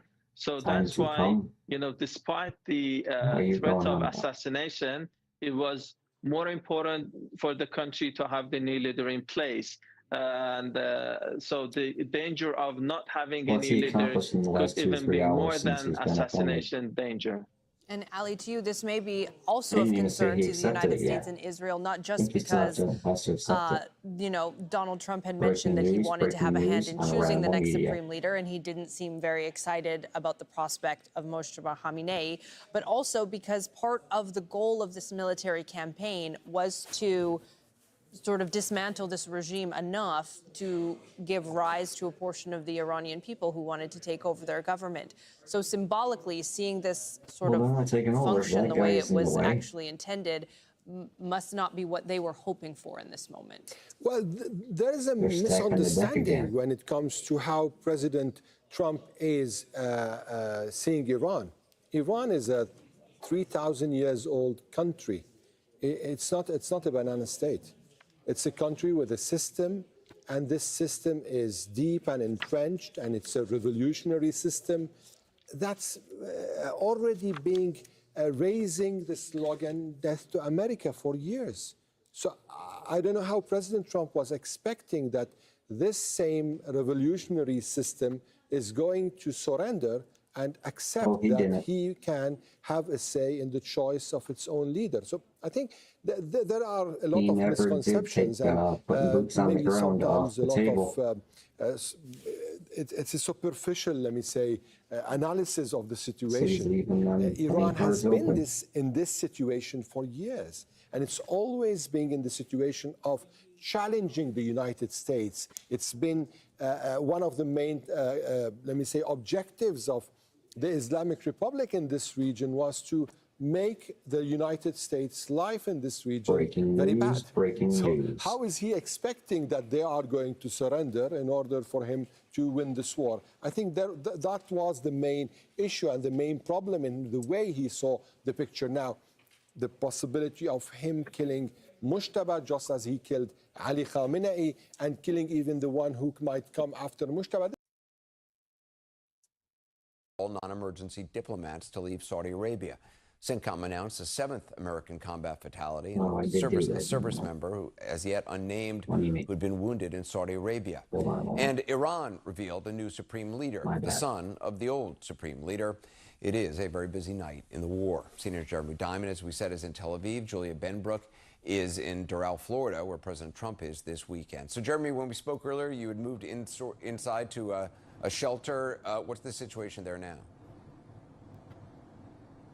Well, we have seen some reports of either fallen shrapnel or those small bombs that we were talking about that are, assorted at the head of a ballistic missile in a kind of cluster formation. And there have been several reports of a few impacts in central Israel. No serious injuries as a result of that, but some damage to cars and buildings in the area as Iran is continuing to fire these missiles, although in smaller numbers, but now with this kind of added impact of these cluster-type munitions that they appear to be using on a daily basis at this point. Israel, for its part, continuing to carry out heavy airstrikes in Iran over the course of the last 24 hours, and they are entering what one Israeli source described to me as a new phase in this war, where they are not only going after the military targets in Iran, the political targets that we have seen, but really the foundations of some of what supports the regime, whether from a political perspective, but also from a financial one. And that is why we are seeing some of these strikes on Iran's oil refineries and fuel depots intended to kind of hurt the regime financially, in addition to everything else that they've been doing over the course of the last 8 days. Julia, has there been any reaction from the White House to the selection of Iran's new supreme leader, the son of the former supreme leader? Not at this point. We have reached out to the White House for a comment. We have also been, of course, tracking Trump's social media, his Truth Social, which is where he has made a lot of these announcements since the beginning of Operation Epic Fury. But at this point, he has not directly commented. Prior to, though, this announcement that Iran's late supreme leader, that his second eldest son had been selected to this role, Trump did make it clear how he felt about that pick. He called it unacceptable, and he said that he could not support someone whose policies still aligned there. He also made it clear that he wanted to be involved in this process. He said he wanted to play a role in selecting Iran's new leader, because if he didn't, he believed the United States would need to go in again every 5 to 10 years. So he wanted to play a role here. And at this point, there is no indication that he did in this selection. Jeremy, we know that Israel has previously vowed to target any new Iranian leader who has a plan to destroy Israel. It is remarkable what Israel has been able to achieve in terms of locating and directly assassinating the key officials in Iran so far. Yeah, and I think there's very little question that Mojtaba Khamenei will now be a marked man in Iran. I mean, not only is he now the supreme leader. But even before he was among the officials who were targeted in that opening wave of strikes a week ago last Saturday. He was injured in that strike that killed his father, the supreme leader. His wife was also killed in that strike, according to reports. And so that's important context, not only for Israel's willingness and ability to go after the new supreme leader and other senior Iranian officials, but also to how that may influence the new Iranian supreme leader's views and policies vis-a-vis Israel, vis-a-vis the region, and critically this current war. I did speak with one Israeli official tonight as this news was breaking, who told me, quote, "I doubt the Iranian people want to replace one Ayatollah with another Ayatollah." And so Israel's ultimate goal of seeking regime change is going to continue to be Israel's policy. Prime Minister directly calling on the Iranian people to take advantage of this moment, to take to the streets and ultimately topple the regime. We've yet to see any evidence of that kind of coming to the surface in Iran. We haven't seen the kind of mass protests that ultimately sparked this moment that we are in over a month and a half ago. But certainly Israelis will continue to call for that and continue to carry out the kinds of strikes that will weaken the regime, with the hope that it ultimately leads to some kind of a popular uprising on the streets of Tehran. Anderson. And Jeremy, what's the sort of public opinion in Israel about this? It's largely supported by the Israeli public. I mean, most Israelis agree with the government that Iran represents an existential threat to its existence. They have expressed a lot of solidarity with the Iranian people as they have taken to the streets in previous mass protests inside of Iran. There is, however, a small but vocal minority advocating against this war. Last night in Tel Aviv, we saw a group of about 50 people who were coming out to protest against the war. They were very quickly silenced by Israeli police, who detained multiple people at the scene. But overwhelmingly, the Israeli public is behind this and has been warned, even as recently as today, by Israel's chief of the general staff, General Eyal Zamir, telling the Israeli going to have to continue to be in the state of emergency basically for as long as it takes for Israel to achieve its goals in this war. More on our breaking news story now on the U.S. and Israel's war with Iran. Israel and Iran both announcing a new wave of missile strikes. Israeli military saying that it has launched a new wave of strikes on central Iran, and it also struck Hezbollah infrastructure in Beirut on Monday morning. And a senior Iranian official told CNN earlier that the war has entered a new phase, and this after Israel's attacks on on oil and fuel depots there. Well, meanwhile, Iranian officials have named the son of the late Ayatollah Ali Khamenei as the country's next supreme leader, and that's according to state media. In a statement, the IRGC issued its full backing of Mojtaba Khamenei, but U.S. President Donald Trump says that the new supreme leader, quote, is not going to last long without his approval. Iran's new leader has kept a fairly low profile, but that's all about to change, according to reporting from CNN's Isabel Young.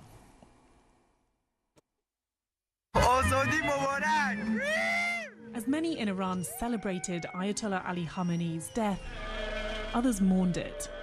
But his second son, 56-year-old Mojtaba Khamenei, was planning to step into his father's shoes and into the heart of war with Israel and the US. Mojtaba Khamenei is Iran's declared new head of state, the spiritual leader for a brutal regime his father came to embody before he was slain by Israel and the US in joint strikes. Alongside his father, Mojtaba's mother and wife were also killed in US-Israeli airstrikes. Born in Mashhad in 1969, Mojtaba Khamenei served in the Iran-Iraq War and studied in the holy city of Qom. Mojtaba Khamenei has strong links with the security establishment, the Islamic Revolutionary Guard Corps, as well as the Basij paramilitary force, relationships he's likely to foster if he wishes to rule in the same vein as his father.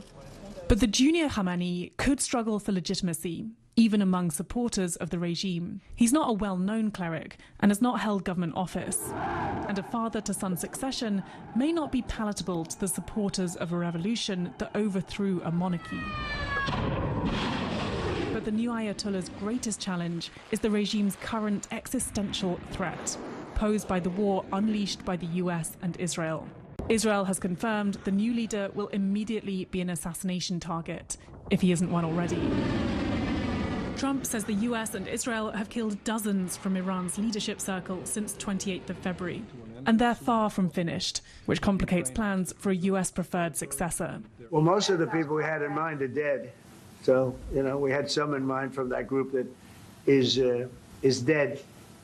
And now we have another group. They may be dead also, based on reports.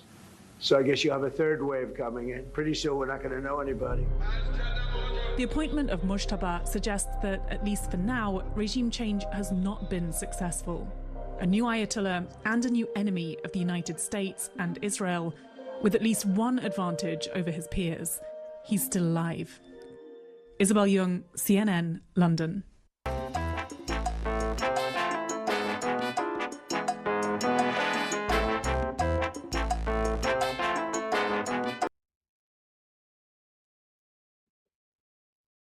Crazy stuff. Our top story, Israel and the United States war with Iran. Israel says it has launched new strikes on central Iran and on Hezbollah targets in Beirut.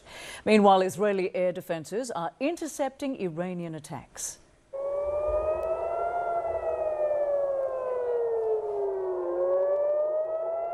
Sirens sound in Tel Aviv, and an Iranian projectile was shot down over Jerusalem. Gulf nations are also reporting strikes Monday morning. Iran's latest barrage of strikes come after it announced a new supreme leader, Mojtaba Khamenei, the late Ayatollah's son.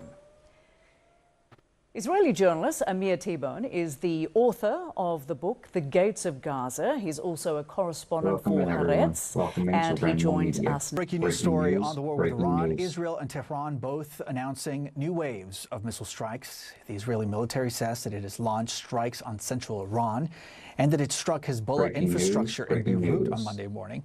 A senior Iranian official is telling CNN that the war has entered a new phase after Israel's attacks on oil and field depots.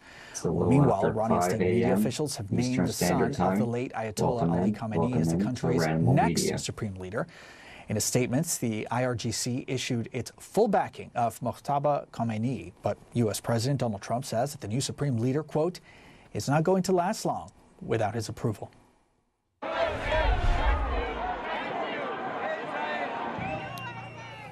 You can see here several hundred protesters who support Iran's exiled royal family. They marched to the Israeli embassy in London on Sunday.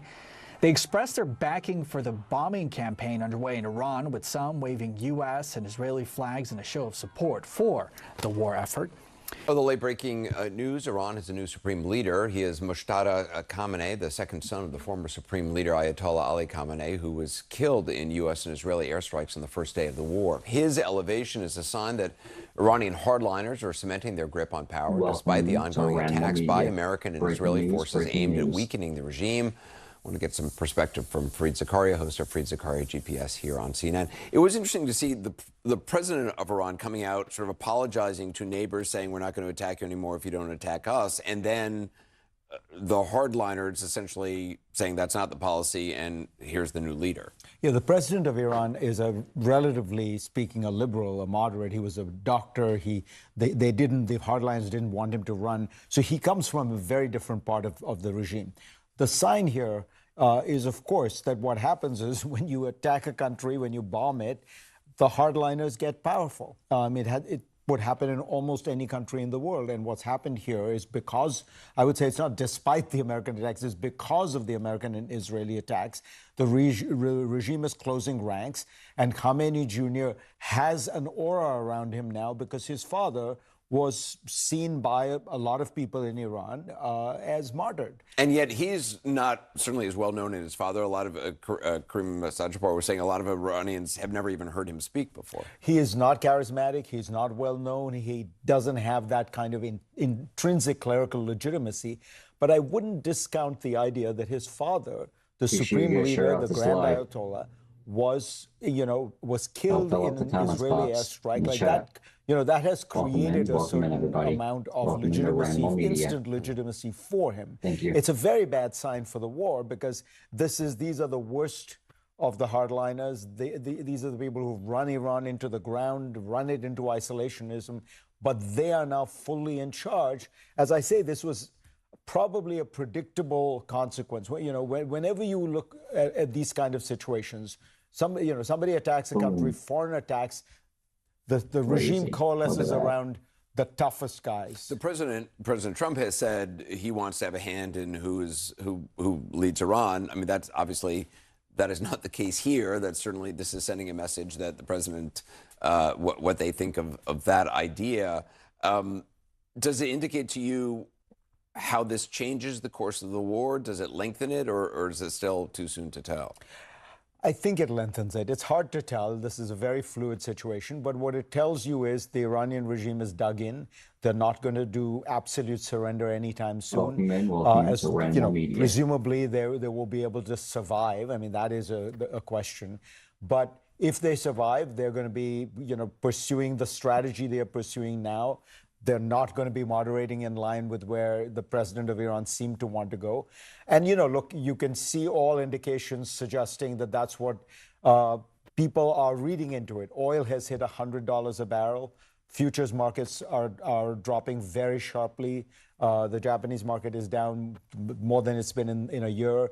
It's an extraordinary crisis that has been created by President Trump with no apparent provocation, without the last we heard about Iran, its nuclear program had been obliterated, and now here we are in a huge war with Iran. It's also interesting because President Trump you could see just as easily him deciding to continue this for as long as he wants to continue it, or just suddenly saying, okay, well, we've achieved our objectives, we've set them back, we'll revisit this a couple years down the road if they rebuild.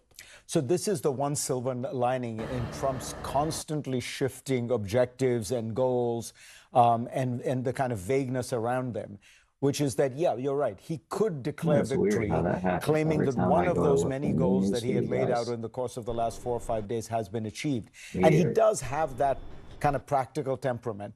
So that, to me, is, honestly, still probably the most likely scenario, particularly if markets continue to go badly, if oil continues to climb, and could easily go higher. Oil could easily get to 120. It certainly seems like the strategy of the Iranian regime, it would seem to be depending on that off-ramp for President Trump. I mean, because obviously if they're continuing to target the Strait of Hormuz, target their allies, You're exactly right, because they can't win. I mean, Iran has no air defenses. The United States could continue to bomb Iran into the Stone Age if they wanted. So what the Iranians are hoping for is you create enough generalized chaos, tension in the region, oil prices go up, stock prices go down, and at some point, Trump feels it's not worth the cost. Because, I mean, this is, an extraordinary power that the president of the United States has, right? He can wage these kind of wars from the air, and he could do it in any country in the world. And that's why I think there should be more thoughtful processes that lead to these kind of incredible weaponry being unleashed. Yeah, Fareed Zakaria. Fareed, thanks very much. Of the Lebanese capital, which is a very important stronghold of Hezbollah, the Iranian-backed militia group. It's the place where Israel has been focusing. You can hear the gunshots outside there. That Israel has been focusing its activity, its intensive campaign of airstrikes against the Hezbollah group. The destruction is massive and plain to see. Israel's military campaign against Hezbollah, as we found out, is still far from over. Okay, we've got to go because they said there's been a warning from the Israelis that there could be a strike coming in. So we're going to get out of here, Alex. Got there, they got to go. So, Matthew, what have you been seeing and hearing there over the last several hours? Well, I mean, look, Beirut is one of the main focuses of the Israeli Air Force as it continues its airstrikes against what it says are Hezbollah-related targets across the country. So there's been a sort of regular pounding, particularly in the southern suburbs of this city by Israel and its airstrikes. Hezbollah has been saying that it's carried out dozens of missile rocket strikes and drone strikes across the border into Israel as well. And so the whole sort of country continues to spiral into violence with those casualty figures, nearly 400 dead so far this week, more than 1,100 injured, and hundreds of thousands of people across the country displaced from their homes, Anderson. Matthew Chance, thanks. Be careful. Massive wall of fire lights up the night sky in Iran's capital after an oil storage depot was struck. Israel is now stepping up its attacks on key energy infrastructure sites in Iran and says it's conducting wide-scale strikes on Iranian regime targets in Tehran and other parts of the country. Iran is also ramping up its attacks on infrastructure facilities of its Persian Gulf neighbors. It struck and damaged a water desalination plant in Bahrain, but Bahraini authorities say water supplies were not disrupted. The drone attacks in Bahrain are also striking and damaging high-rise buildings. Same situation in Kuwait, where a drone strike engulfed a government building in flames today above the $100 a barrel mark for the first time since 2022, which in turn moved the president to weigh in a short time ago on social media, quoting him now, "Short-term oil prices, which will drop rapidly when the destruction of the Iran nuclear threat is over, is a very small price to pay for USA and world safety and peace. Only fools would think differently." Also tonight, the State Department warned all non-emergency diplomats to leave Saudi Arabia. CENTCOM announced a 7th American combat fatality and a service member who, as yet unnamed, who had been wounded in Saudi Arabia. And Iran revealed a new supreme leader, the son of the old supreme leader. It is a very busy night in the war. Senior Jeremy Diamond, as we said, is in Tel Aviv. Julia Benbrook is in Doral, Florida, where President Trump is this weekend. So, Jeremy, when we spoke earlier, you had moved inside to a shelter. What's the situation there now? Well, we have seen some reports of either fallen shrapnel or those small bombs that we were talking about that are, assorted at the head of a ballistic missile in a kind of cluster formation. And there have been several reports of a few impacts in central Israel. No serious injuries as a result of that, but some damage to cars and buildings in the area as Iran is continuing to fire these missiles, although in smaller numbers, but now with this kind of added impact of these cluster-type munitions that they appear to be using on a daily basis at this point. Israel, for its part, continuing to carry out heavy airstrikes in Iran over the course of the last 24 hours, and they are entering what one Israeli source described to me as a new phase in this war, where they are not only going after the military targets in Iran, the political targets that we have seen, but really the foundations of some of what supports the regime, whether from a political perspective, but also from a financial one. And that is why we are seeing some of these strikes on Iran's oil refineries and fuel depots intended to kind of hurt the regime financially, in addition to everything else that they've been doing over the course of the last 8 days. Julia, has there been any reaction from the White House to the selection of Iran's new supreme leader, the son of the former supreme leader? Not at this point. We have reached out to the White House for a comment. We have also been, of course, tracking Trump's social media, his Truth Social, which is where he has made a lot of these announcements since the beginning of Operation Epic Fury. But at this point, he has not directly commented. Prior to, though, this announcement that Iran's late supreme leader, that his second eldest son had been selected to this role, Trump did make it clear how he felt about that pick. He called it unacceptable, and he said that he could not support someone whose policies still aligned there. He also made it clear that he wanted to be involved in this process. He said he wanted to play a role in selecting Iran's new leader, because if he didn't, he believed the United States would need to go in again every 5 to 10 years. So he wanted to play a role here. And at this point, there is no indication that he did in this selection. Jeremy, we know that Israel has previously vowed to target any new Iranian leader who has a plan to destroy Israel. It is remarkable what Israel has been able to achieve in terms of locating and directly assassinating the key officials in Iran so far. Yeah, and I think there's very little question that Mojtaba Khamenei will now be a marked man in Iran. I mean, not only is he now the supreme leader, but even before he was among the officials who were targeted in that opening wave of strikes a week ago last Saturday. He was injured in that strike that killed his father, the supreme leader. His wife was also killed in that strike, according to reports. And so that's important context, not only for Israel's willingness and ability to go after the new supreme leader and other senior Iranian officials, but also to how that may influence the new Iranian supreme leader's views and policies vis-a-vis Israel, vis-a-vis the region, and critically this current war. I did speak with one Israeli official tonight as this news was breaking, who told me, quote, "I doubt the Iranian people want to replace one Ayatollah with another Ayatollah, and so Israel's ultimate goal of seeking regime change is going to continue to be Israel's policy." Prime Minister directly calling on the Iranian people to take advantage of this moment, to take to the streets and ultimately topple the regime. We've yet to see any evidence of that kind of coming to the surface in Iran. We haven't seen the kind of mass protests that ultimately sparked this moment that we are in over a month and a half ago. But certainly Israelis will continue to call for that and continue to carry out the kinds of strikes that will weaken the regime, with the hope that it ultimately leads to some kind of a popular uprising on the streets of Tehran. Anderson. And Jeremy, what's the sort of public opinion in Israel about this war? Well, it's largely supported by the Israeli public. I mean, most Israelis agree with the government that Iran represents an existential threat to its existence.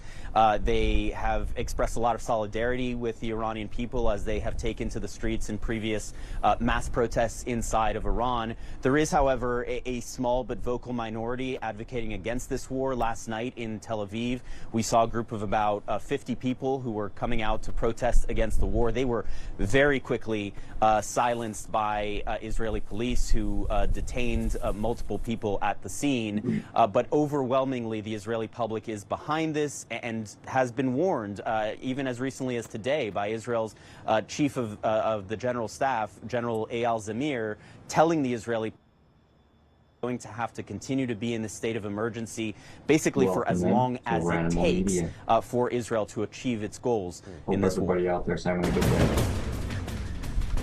More on our breaking news story now on the U.S. and Israel's war with Iran. Israel and Iran both announcing a new wave of missile strikes. Israeli military saying that it has launched a new wave of strikes on central Iran, and it also struck Hezbollah infrastructure in Beirut on Monday morning. And a senior Iranian official told CNN earlier that the war has entered a new phase, and this after Israel's attacks on on oil and fuel depots there. Well, meanwhile, Iranian officials have named the son of the late Ayatollah Ali Khamenei as the country's next supreme leader, and that's according to state media.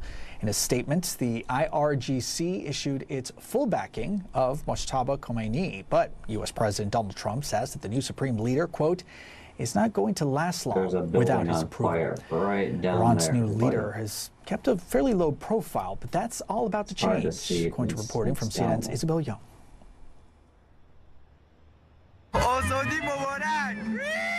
As many in Iran celebrated Ayatollah Ali Khamenei's death, others mourned it. But his second son, 56-year-old Mojtaba Khamenei, was planning to step into his father's shoes and into the heart of war with Israel and the US. Mojtaba Khamenei is Iran's declared new head of state, the spiritual leader for a brutal regime his father came to embody before he was slain by Israel and the US in joint strikes. Alongside his father, Mojtaba's mother and wife were also killed in US-Israeli airstrikes. Born in Mashhad in 1969, Mojtaba Khamenei served in the Iran-Iraq War and studied in the holy city of Qom. Mojtaba Khamenei has strong links with the security establishment, the Islamic Revolutionary Guard Corps, as well as the Basij paramilitary force, relationships he's likely to foster if he wishes to rule in the same vein as his father. But the junior Khamenei could struggle for legitimacy, even up. among supporters of the regime. He's not a well-known cleric and has not held government office. And a father-to-son succession may not be palatable to the supporters of a revolution that overthrew a monarchy. But the new Ayatollah's greatest challenge is the regime's current existential threat, posed by the war unleashed by the US and Israel. Israel has confirmed the new leader will immediately be an assassination target, if he isn't one already. Trump says the US and Israel have killed dozens from Iran's leadership circle since 28th of February. And they're far from finished, which complicates plans for a US-preferred successor. Well, most of the people we had in mind are dead. So, you know, we had some in mind from that group that is dead. And now we have another group that may be dead also. And then the other ones may be dead also. So I guess you have a third wave coming in. Pretty soon we're not going to know anybody. The appointment of Mojtaba suggests that, at least for now, regime change has not been successful. A new Ayatollah and a new enemy of the United States and Israel, with at least one advantage over his peers. He's still alive. Isabel Young, CNN, London.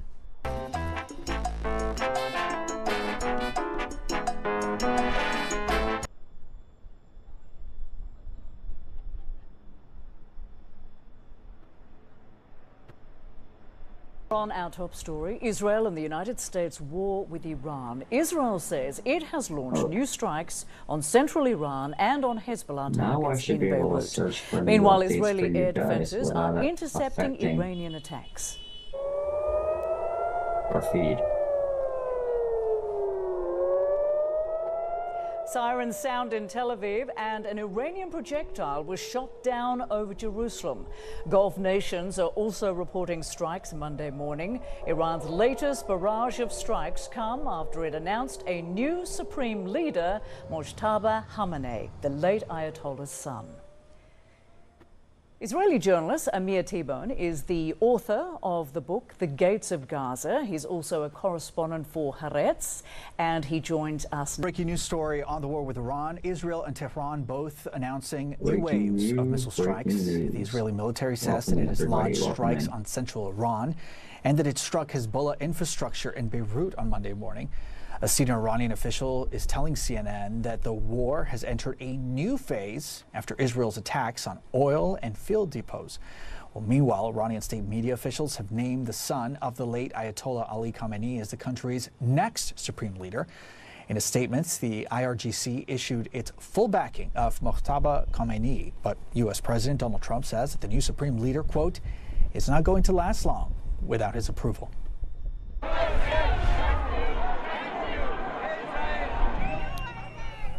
You can see here several hundred protesters who support Iran's exiled royal family. They marched to the Israeli embassy in London on Sunday. They expressed their backing for the bombing campaign underway in Iran, with some waving. This is the most relaxing game in 2025. Got us. Nazi Germany did not commit such an act.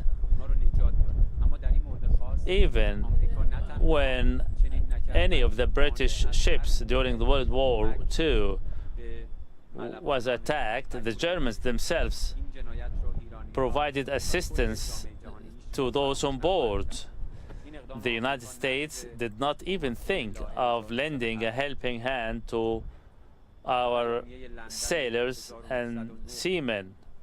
It is a blatant and flagrant violation of international maritime laws.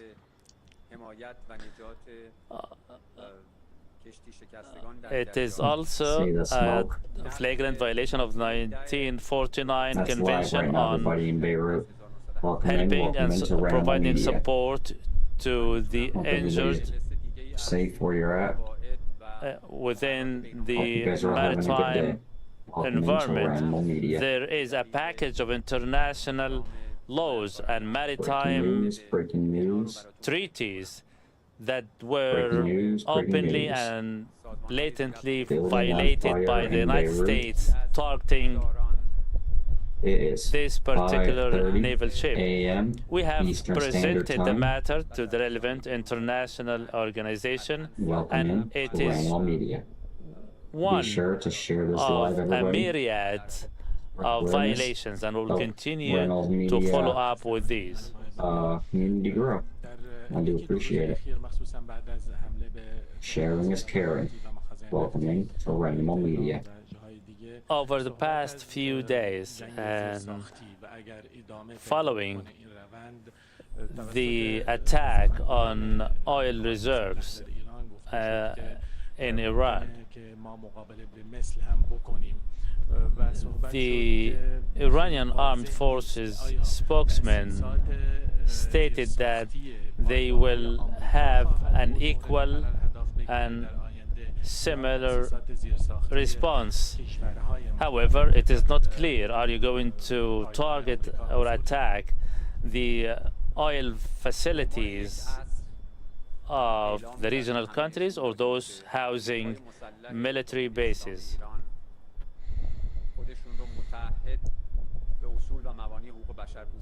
We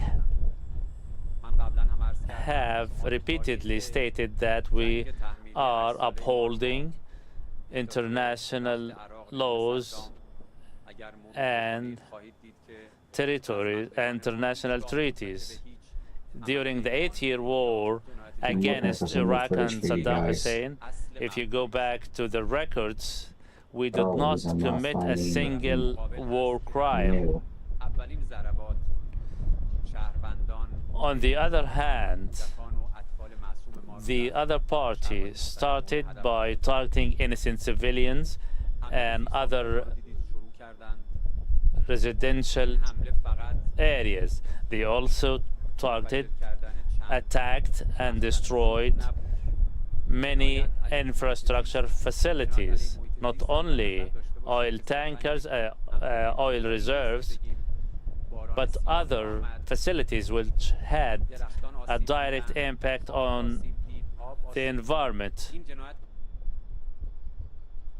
If they rebuild.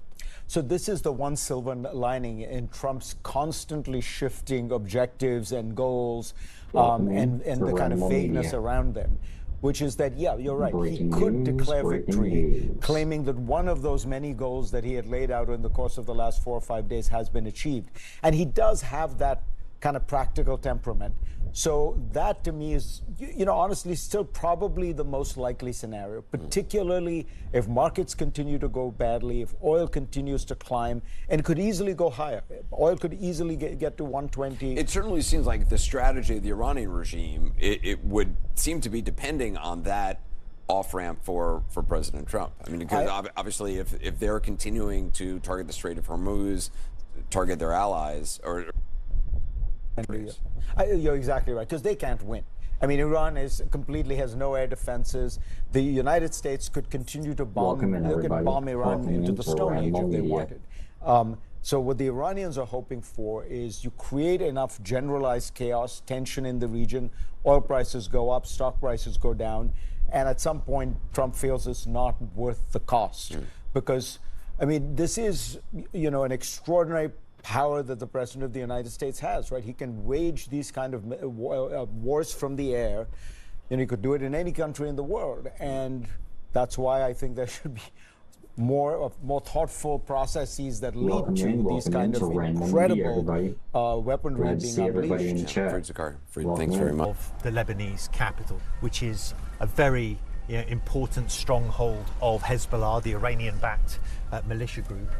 It's the place where Israel has been focusing, and you can hear the gunshots outside there, that Israel has been focusing its activity, its intensive campaign of airstrikes against the Hezbollah group. The destruction is massive and plain to see. Israel's military campaign against Hezbollah, as we found out, is still far from over. Okay, we've got to go because they said there's been a warning from the Israelis that there could be a strike coming in. So we're going to get out of here, Alex. So Matthew, what have you been seeing and hearing there over the last several hours?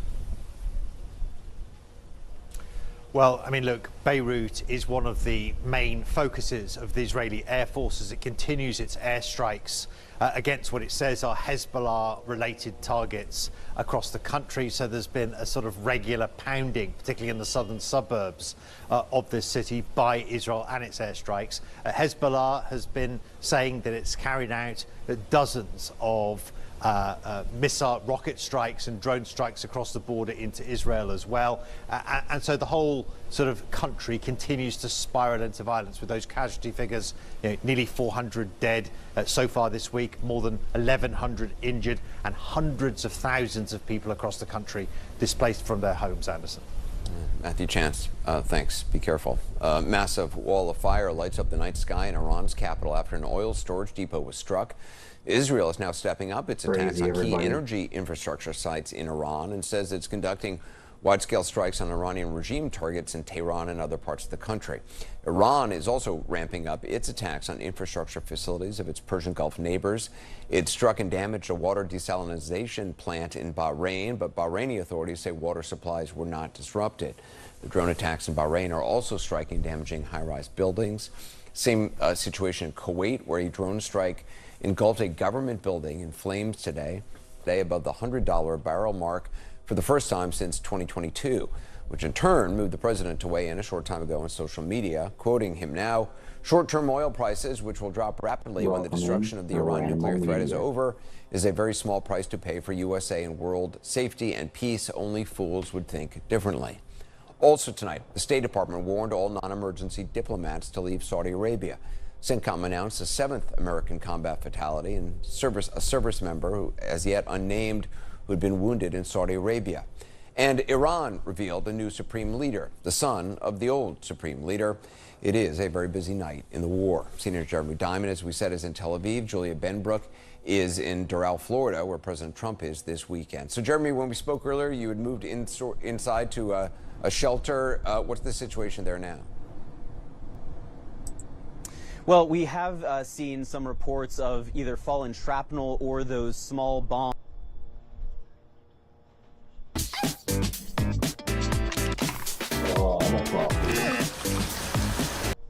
And there have been several reports of a few impacts in central Israel. No serious injuries as a result of that, but some damage to cars and buildings in the area as Iran is continuing to fire these missiles, although in smaller numbers, but now with this kind of added impact of these cluster-type munitions that they appear to be using on a daily basis at this point. Israel, for its part, continuing to carry out heavy airstrikes in Iran over the course of the last 24 hours, and they are entering what one Israeli source described to me as a new phase in this war, where they are not only going after the military targets in Iran, the political targets that we have seen, but really the foundations of some of what supports the regime, whether from a political perspective, but also from a financial one. And that is why we are seeing some of these strikes on Iran's oil refineries and fuel depots intended to kind of hurt the regime financially, in addition to everything else that they've been doing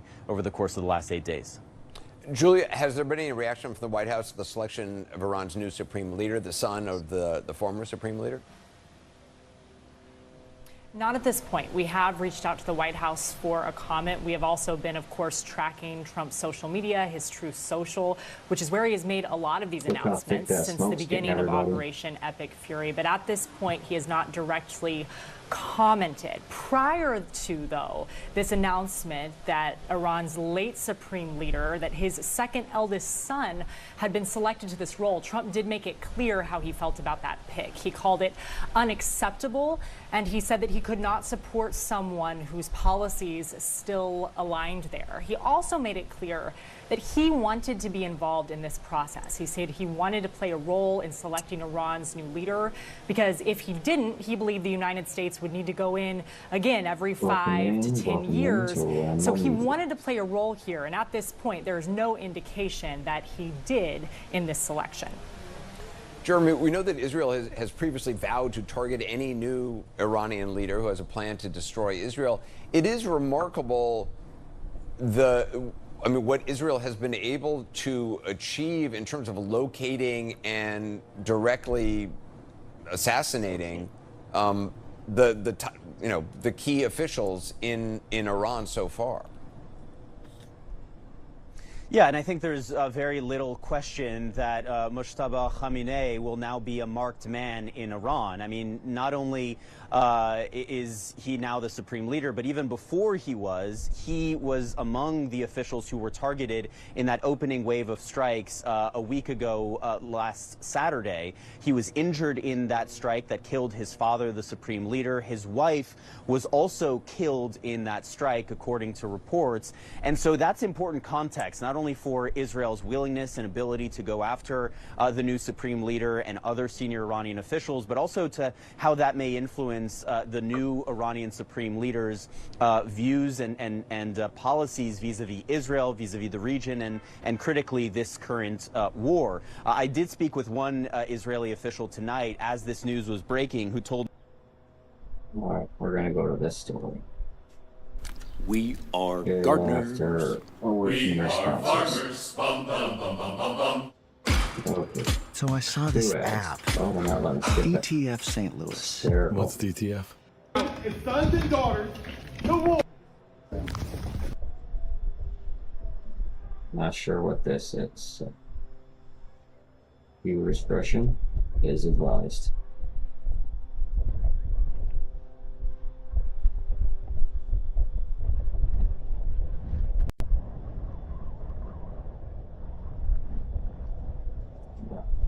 Let's see what it's all about.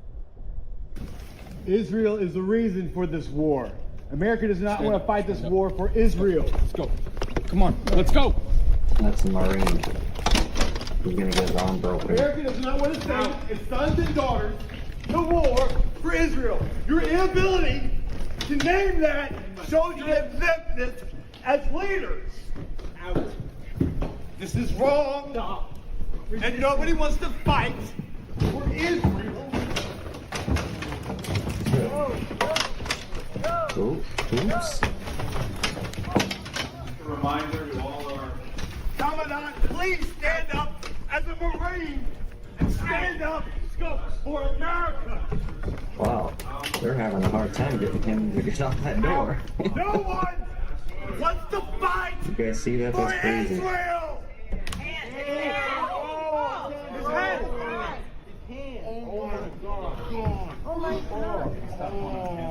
Ranimal doesn't condone it. Sir, thank you for your service. Viewer discretion is advised. The senator broke his hand. Help him, please. Help him. They just said the senator broke his hand. Help him. Control your Senate committee. Look at you guys. You're robots. You won't even Look at you look guys, you're back. robots. Look at you guys. You're like robots. Oh my God, what is happening? And you're not even Who's a looking back. Marine? Any of you four-star generals. Oh my Ranimal God, supports our what is troops. happening right now? Eyes Each and front every one of them. robots. Shame. Shame. Oh my God, you guys. Everybody sit down, What did please. I just see? I'm getting out of here. That's fine. Everybody sit down, please. Oh my God, what is That's all. happening? Okay, good. No, it's not. Oh my God. Crazy stuff, everyone. Viewer discretion is advised. Oh my God, you Welcome guys. into Ranimal Media. Breaking news, breaking Can news. you open it up a little bit just to like change the gap? Hey guys, clear the hallways. Out. Clear the hallways. Out. Clear the hallways, please. Clear the hallways, please. Can you help him, please? Yes, yes. Tell the places going there. Please through the hallways. Oh my God. What happened? His hand got totally smashed. Oh my gosh. Oh my gosh. Why are you getting arrested? From the halls of Montezuma to the shores of Tripoli, Palestine will be free.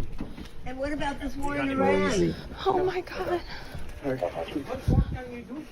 His arm. Okay. Ah, fuck, my arm is fucking broke. What are you gonna do to him? My left arm is broke. I understand. Don't fight. Oh my God. Oh, you guys, come on. I need you to move with me, okay? Stop. Okay. Be sure you guys share out this Brian, video. stop. He's fighting for you, not for him. Help support what's going on. They broke his arm. Spread Oh my God. awareness. It's totally Support Ranimal Media. Oh man. Please, can you get him some kind of medical attention? Yes, we are. Oh my God. You are? It's great. I'll just let go of my arm before you sit down. Breaking news. I'll step back, please. Please move Can we back. get Keep him this some walkway medical open. attention? Who needs her? No, he broke his arm. Okay. Would y'all just move aside then? That way people can still exit. They said the senator broke his arm. We just witnessed Sure. a Marine veteran interrupting the We'll try to hearing, find more online. and they broke his arm. Why did he interrupt the hearing? Because there is a war in Iran, and our military brothers and sisters are going to die for Israel, and we are here to say no. We do not support Israel. We do not want to die for Israel. Stop the war in Iran right now. And what did they do to him? They pulled him out, got his arm trapped in a door, broke his arm, tackled him to the ground. It was a very, very intense situation. All right, so I'm gonna grab your arm and you give a light. Okay? Crazy stuff.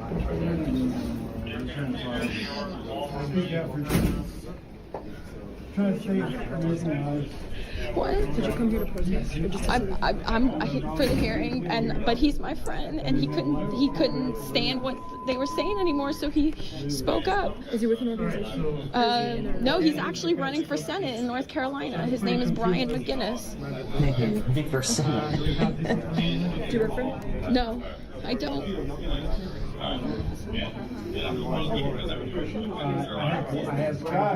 And they all just kept their eyes forward, those cowards. Please go behind the line right now. Yeah, that's not a good look for them.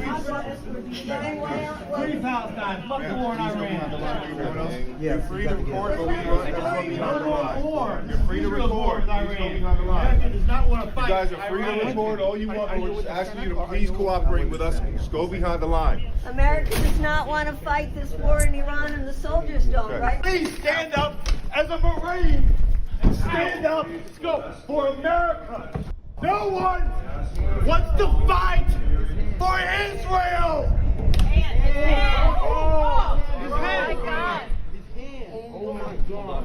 Brian, why are you here? Why are you getting arrested? Free Palestine, from the halls of Montezuma to the shores of Tripoli. Palestine will be free. Oh my God, they broke his arm. Oh man. We just witnessed a Marine veteran interrupting the hearing, and they broke his arm. Why did he interrupt the hearing? Because there is a war in Iran, and our military brothers and sisters are going to die for Israel, and we are here to say no. We do not support Israel.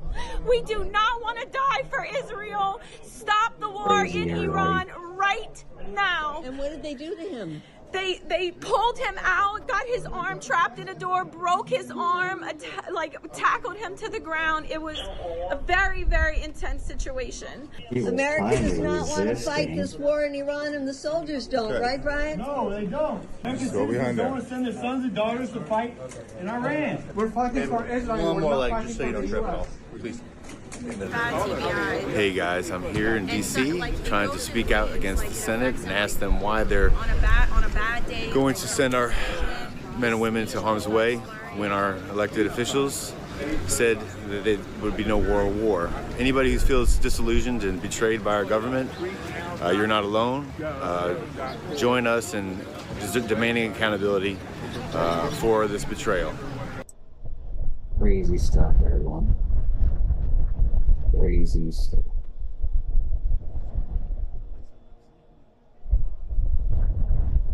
Not finding any updates on it. Nothing getting his arm broken or anything after it.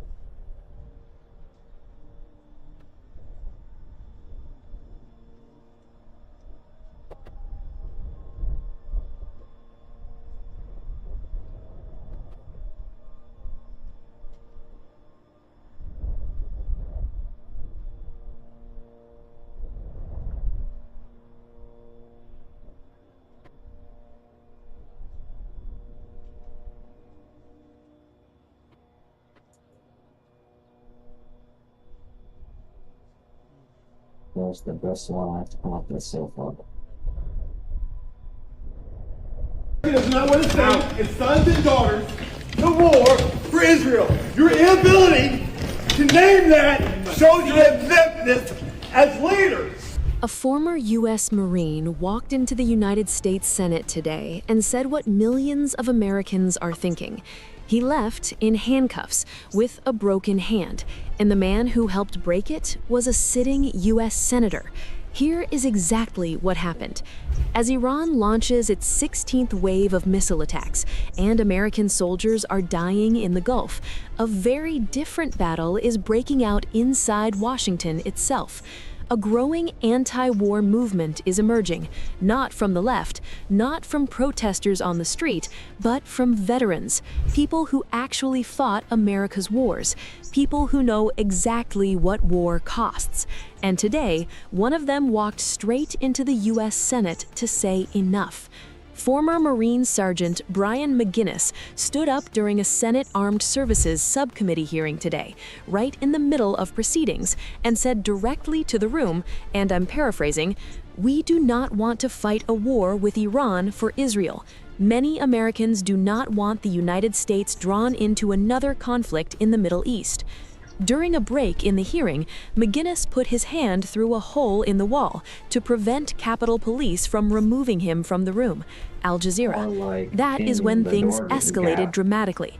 Senator Tim Sheehy of Montana, a former Navy SEAL, got involved in the melee, grabbing McGinnis and attempting to force him through the doorway. Al Jazeera.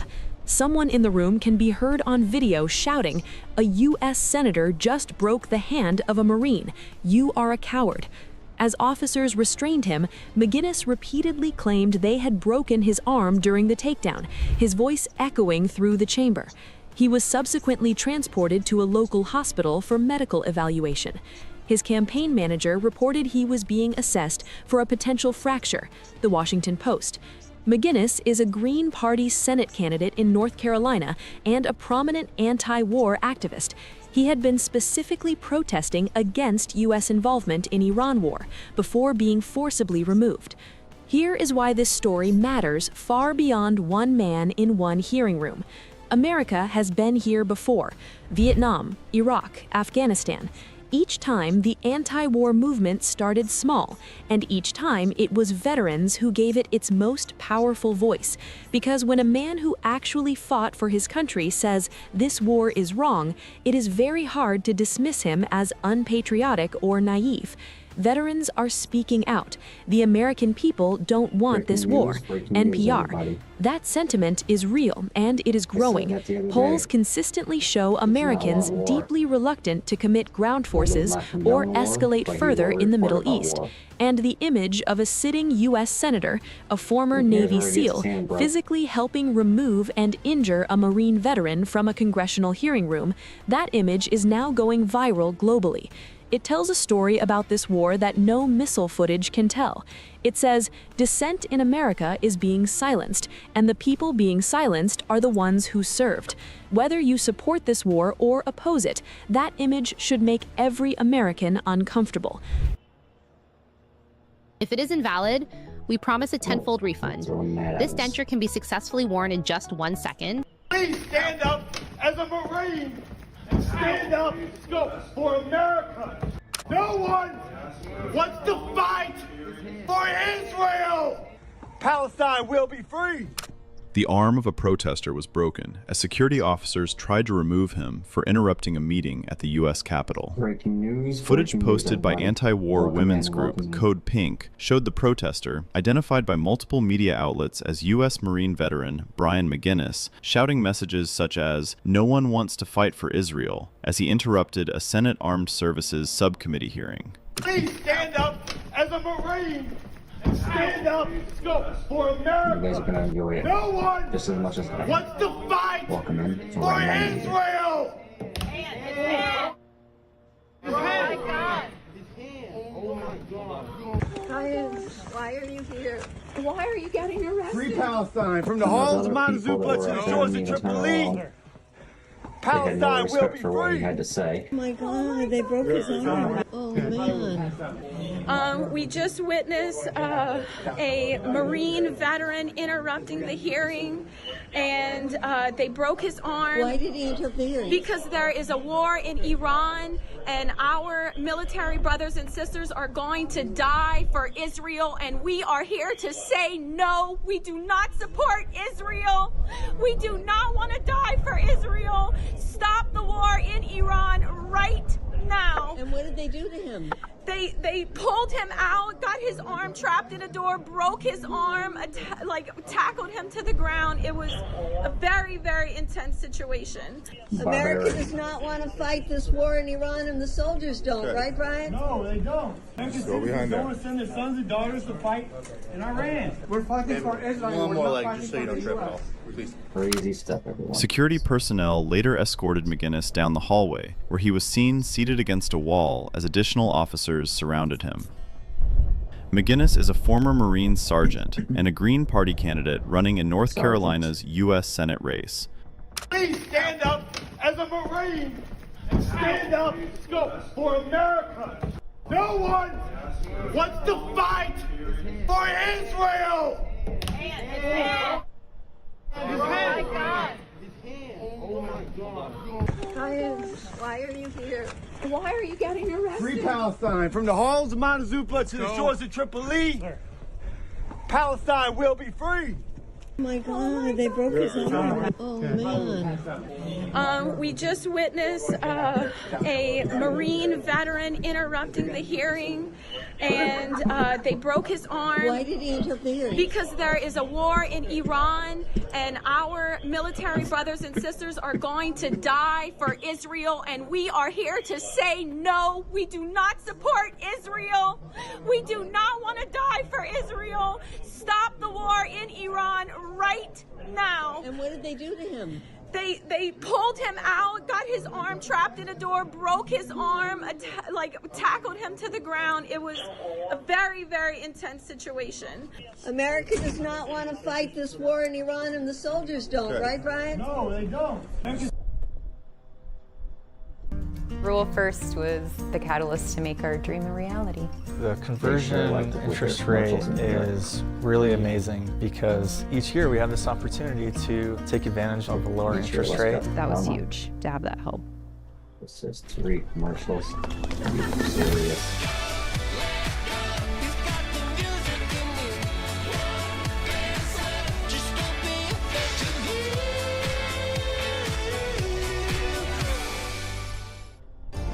Hey, I'm Jesse Palmer, host of The Bachelor, with some exciting news. After more than 20 years of drama, our day by day is on ensuring the quick and effective success of Operation Epic Fury. Sure, go ahead. I want to ask you about the U.S. munitions stockpile. I don't even know who's speaking because I wasn't looking at you. You can ask a question and then I'll go to you. I want to ask you about the U.S. munitions stockpile. President Trump posted on Truth Social on Monday that the U.S. still has a good supply of weapons, but that we're not where we need to be. What does he mean by that? And does President Trump then want to ask on Congress to pass a supplemental to increase funding for missile interceptor systems like the ones being used to defend U.S. bases in the Middle East from Iranian missiles? I don't have any updates for you on congressional asks from the president. As you know, under this president, we have significantly increased our defense budget, which is a good thing for the United States, for our national security, and for protecting our homeland. With respect to munitions, ammunition, weapon stockpiles, the United States of America has more than enough capability to not only successfully execute Operation Epic Fury, but to go much further. And we have weapon stockpiles in places that many people in this world don't even know about. However, the president in that post was pointing out that, unfortunately, we had a very stupid and incompetent leader in this White House for 4 years who gave away many of our best weapons for nothing, for free, to another country very far away by the name of Ukraine. So the president was pointing out how that was an unwise decision, but nevertheless, don't doubt the strength and the might of the American military. And I will also add, President Trump has rightfully been calling on defense contractors in this country to rapidly and aggressively produce American-made weapons because they are the best in the world, and the president always likes to get things done as quickly as possible, and so he's been quite vocal in his efforts to try to speed up our defense industry to protect our homeland. Welcome into Ranimal Media, everybody. Caroline, Welcome in. Could you tell us about the president's current thinking about ground troops and whether they could be used, if they were to be sent into Iran, what would they be used for? What's the situation of that? Well, they're not part of the plan for this operation at this time, but I certainly will never take away military options on behalf of the President of the United States or the Commander-in-Chief, and he wisely does not do the same for himself. I know there's many leaders in the past who like to take options off of the table without having a full understanding of how things could develop. So again, it's not part of the current plan, but I'm not going to remove an option for the President that is on the table. Sean. Did the United States airstrike a girls' elementary school and kill 175 people? Not that we know of, Sean, and the Department of War is investigating this matter, and I would just tell you very strongly, the United States of America does not target civilians, unlike the rogue Iranian regime that targets civilians, that kills children, that has killed thousands of their own people in the past several weeks, and uses propaganda quite effectively, and unfortunately many people in this room have fallen for that propaganda. So I would caution you from pointing the finger at the United States of America when it comes to targeting civilians, because that's not something that these armed forces do. Reagan. Thanks, Caroline. Prior to the Iran conflict, the SAVE Act was really the focus of the news cycle. Is the SAVE Act still a priority for the administration? Absolutely. Could you just provide an update on the administration's talks with Congress to get the SAVE Act through? SAVE Act is absolutely still a priority for this president and the administration.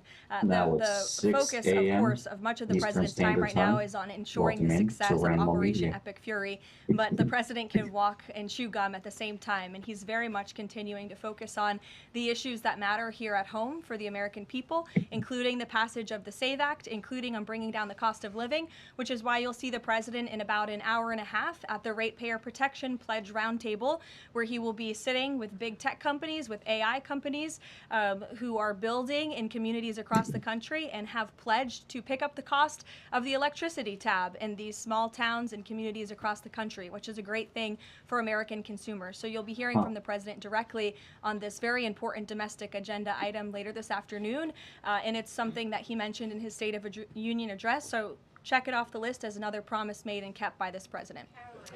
Sure, go ahead. Thanks, Caroline. I just wanted to get back to Danny's question.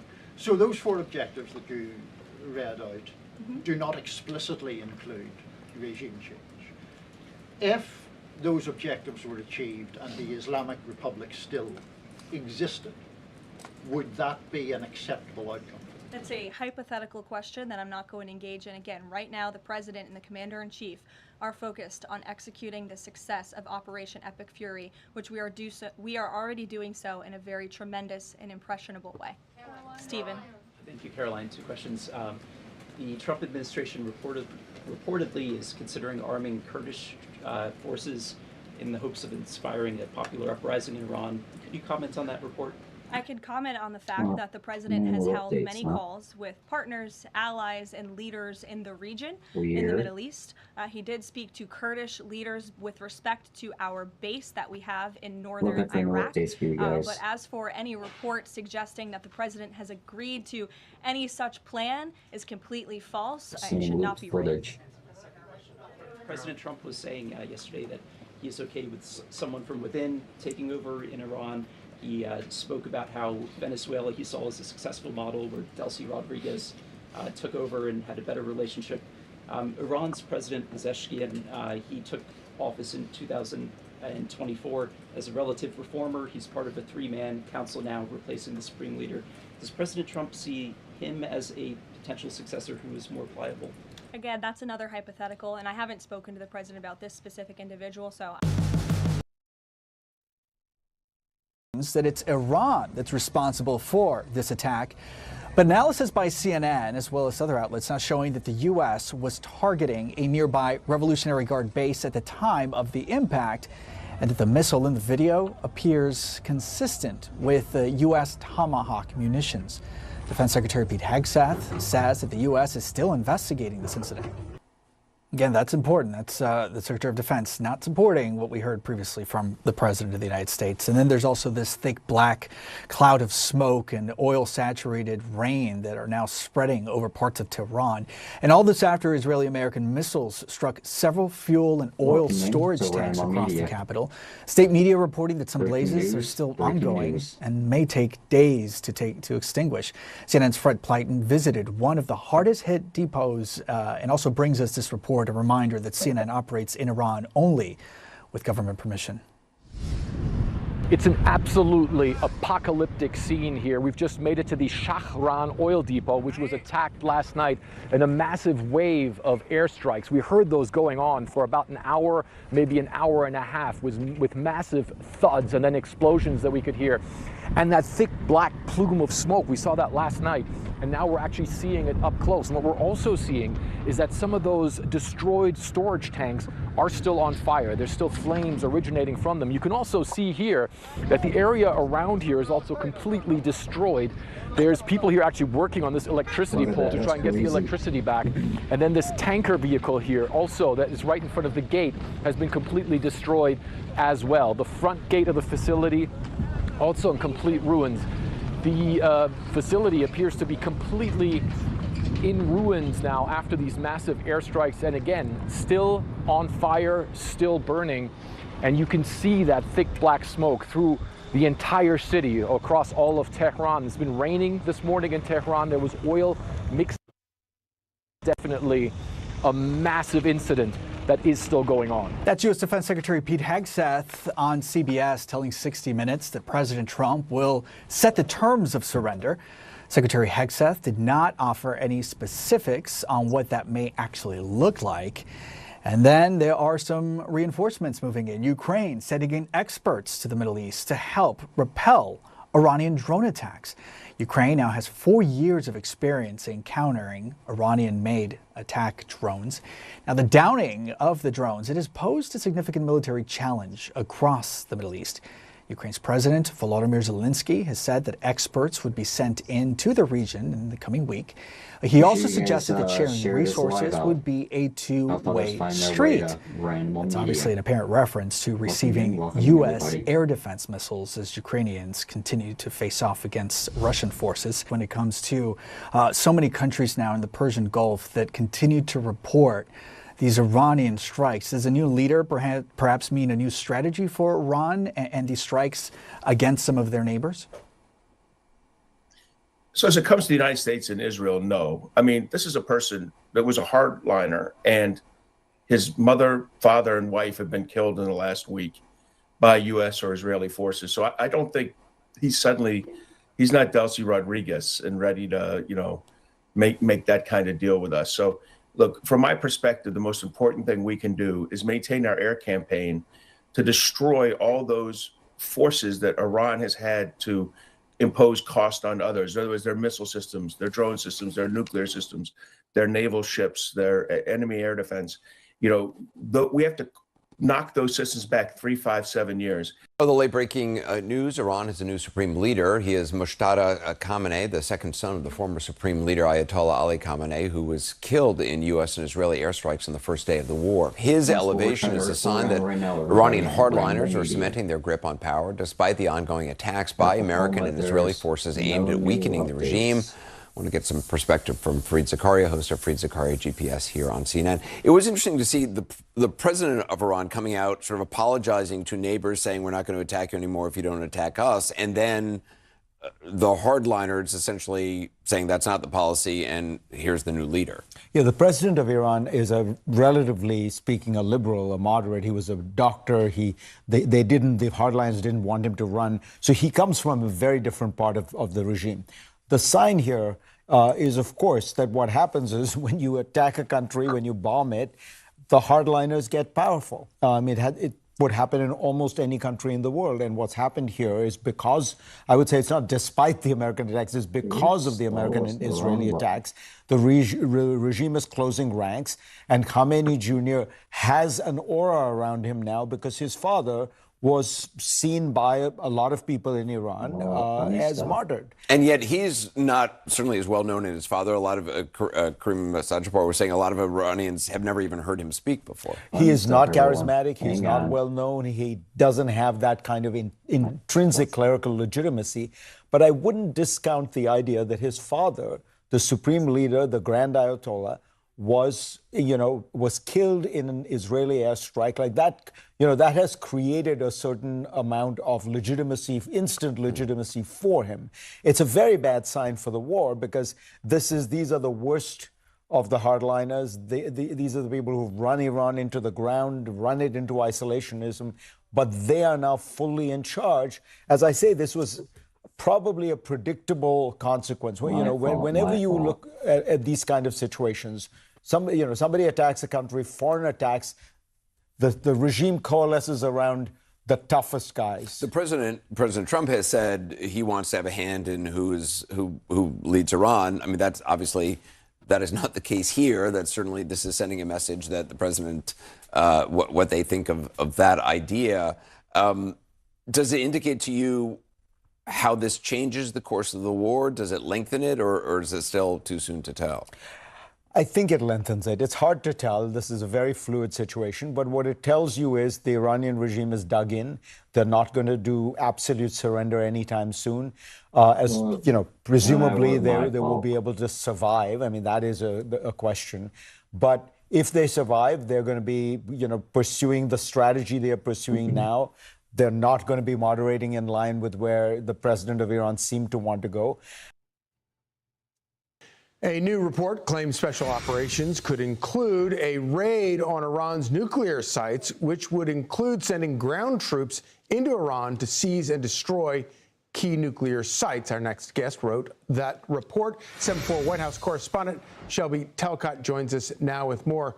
Thank you so much for joining us this morning, Shelby. So tell us, what, based on your reporting, what exactly would that look like? Yeah, well, first, the standard caveats apply, right, which is that nobody truly knows what President Trump is going to do. That's by design. But what we can say is that one option at the president's disposal, one option that's on the table, would be for him at some point, as this war continues, to send in special operations units into sites like Esfahan, which the nuclear site in Iran. And one of the most notable things I think that I found out through my reporting is that these special operations units, Delta Force, they've been training for almost this exact scenario for a long time. So they are at the ready should the president decide that he wants to pull the trigger on this option. So President Trump was asked about this, and I want to play that clip real quick. To find out about that, we haven't talked about it, but it was a total obliteration. They haven't been able to get to it. And at some point, maybe we will. That'd be a great thing, but right now we're just decimating them. But we haven't gone after it, but something we could do later on. So obviously this would be something that would have to come after completely securing the area, but we don't have any idea at this point whether it would even be what the makeup of such an operation would look like, whether it would be foreign troops or what that would look like. Correct, and there's the option for both. As I also reported, we were hearing from former officials that this has actually been an option on the table for years, for many prior administrations. We were told that during the Obama administration, actually, Israel went to them and proposed having Israeli commandos go on the ground to raid some of these sites. And then during another prior administration, U.S. Central Command actually did develop a plan for the U.S. to put boots on the ground in these areas. But when I'm talking to sources about this and about whether it would be possible, one thing that they point out is a lot of questions would have to be answered, right? As you said, are the situation on the ground, is it going to be okay for people to go in? Is it going to be safe for our troops? Are we going to be able to have superiority in the air? Are we going to have to bring some materials in order to dig out, right? These are materials that are deep underground. So there's a lot of questions that the administration has to answer. But what's clear from that clip that you just played is the president really isn't ruling anything out in the future when it comes to Iran. Indeed. Shelby Talcott, thank you for your reporting, and thanks for joining us. Thanks. I'm Steve Ducey. I'm Brian Kilmeade. And I'm Ainsley Earhart. And click here to subscribe to the Fox News YouTube page to catch our hottest interviews and most compelling analysis.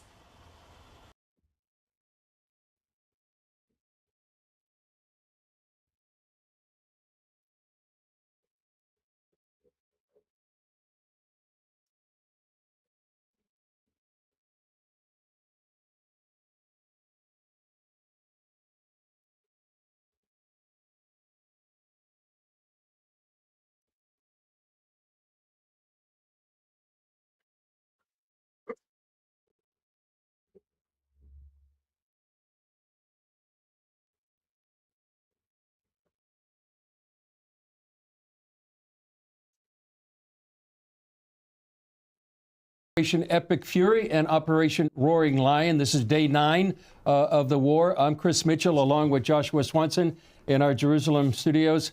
Joshua, fairly quiet day here in Jerusalem, but we know there was an attack in Tel Aviv we'll be talking about later in the program. That's right. Jerusalem continues to be fairly protected. Only one real rocket strike so far in our region, but that, of course, doesn't represent the entire country. Yeah.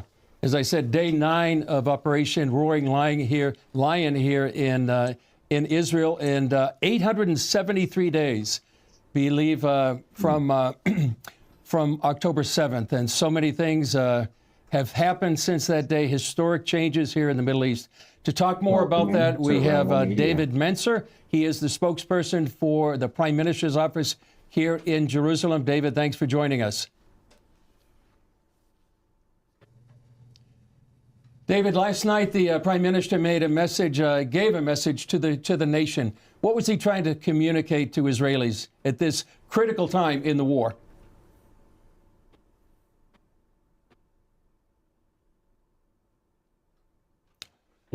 Because here in Israel there is wall-to-wall support for this war. He laid out as well the 3 very clear objectives of this war, and that is to remove the nuclear threat, to ensure that Iran, the Iranian regime, can never obtain nuclear weapons. We are simply not prepared to allow a regime that chants death to Israel, death to America, to possess nuclear weapons. Secondly, of course, he talked about destroying Iran's war machine and severely degrading, more importantly, its Iran's ballistic missiles and that military infrastructure and the terror command structure which surrounds it.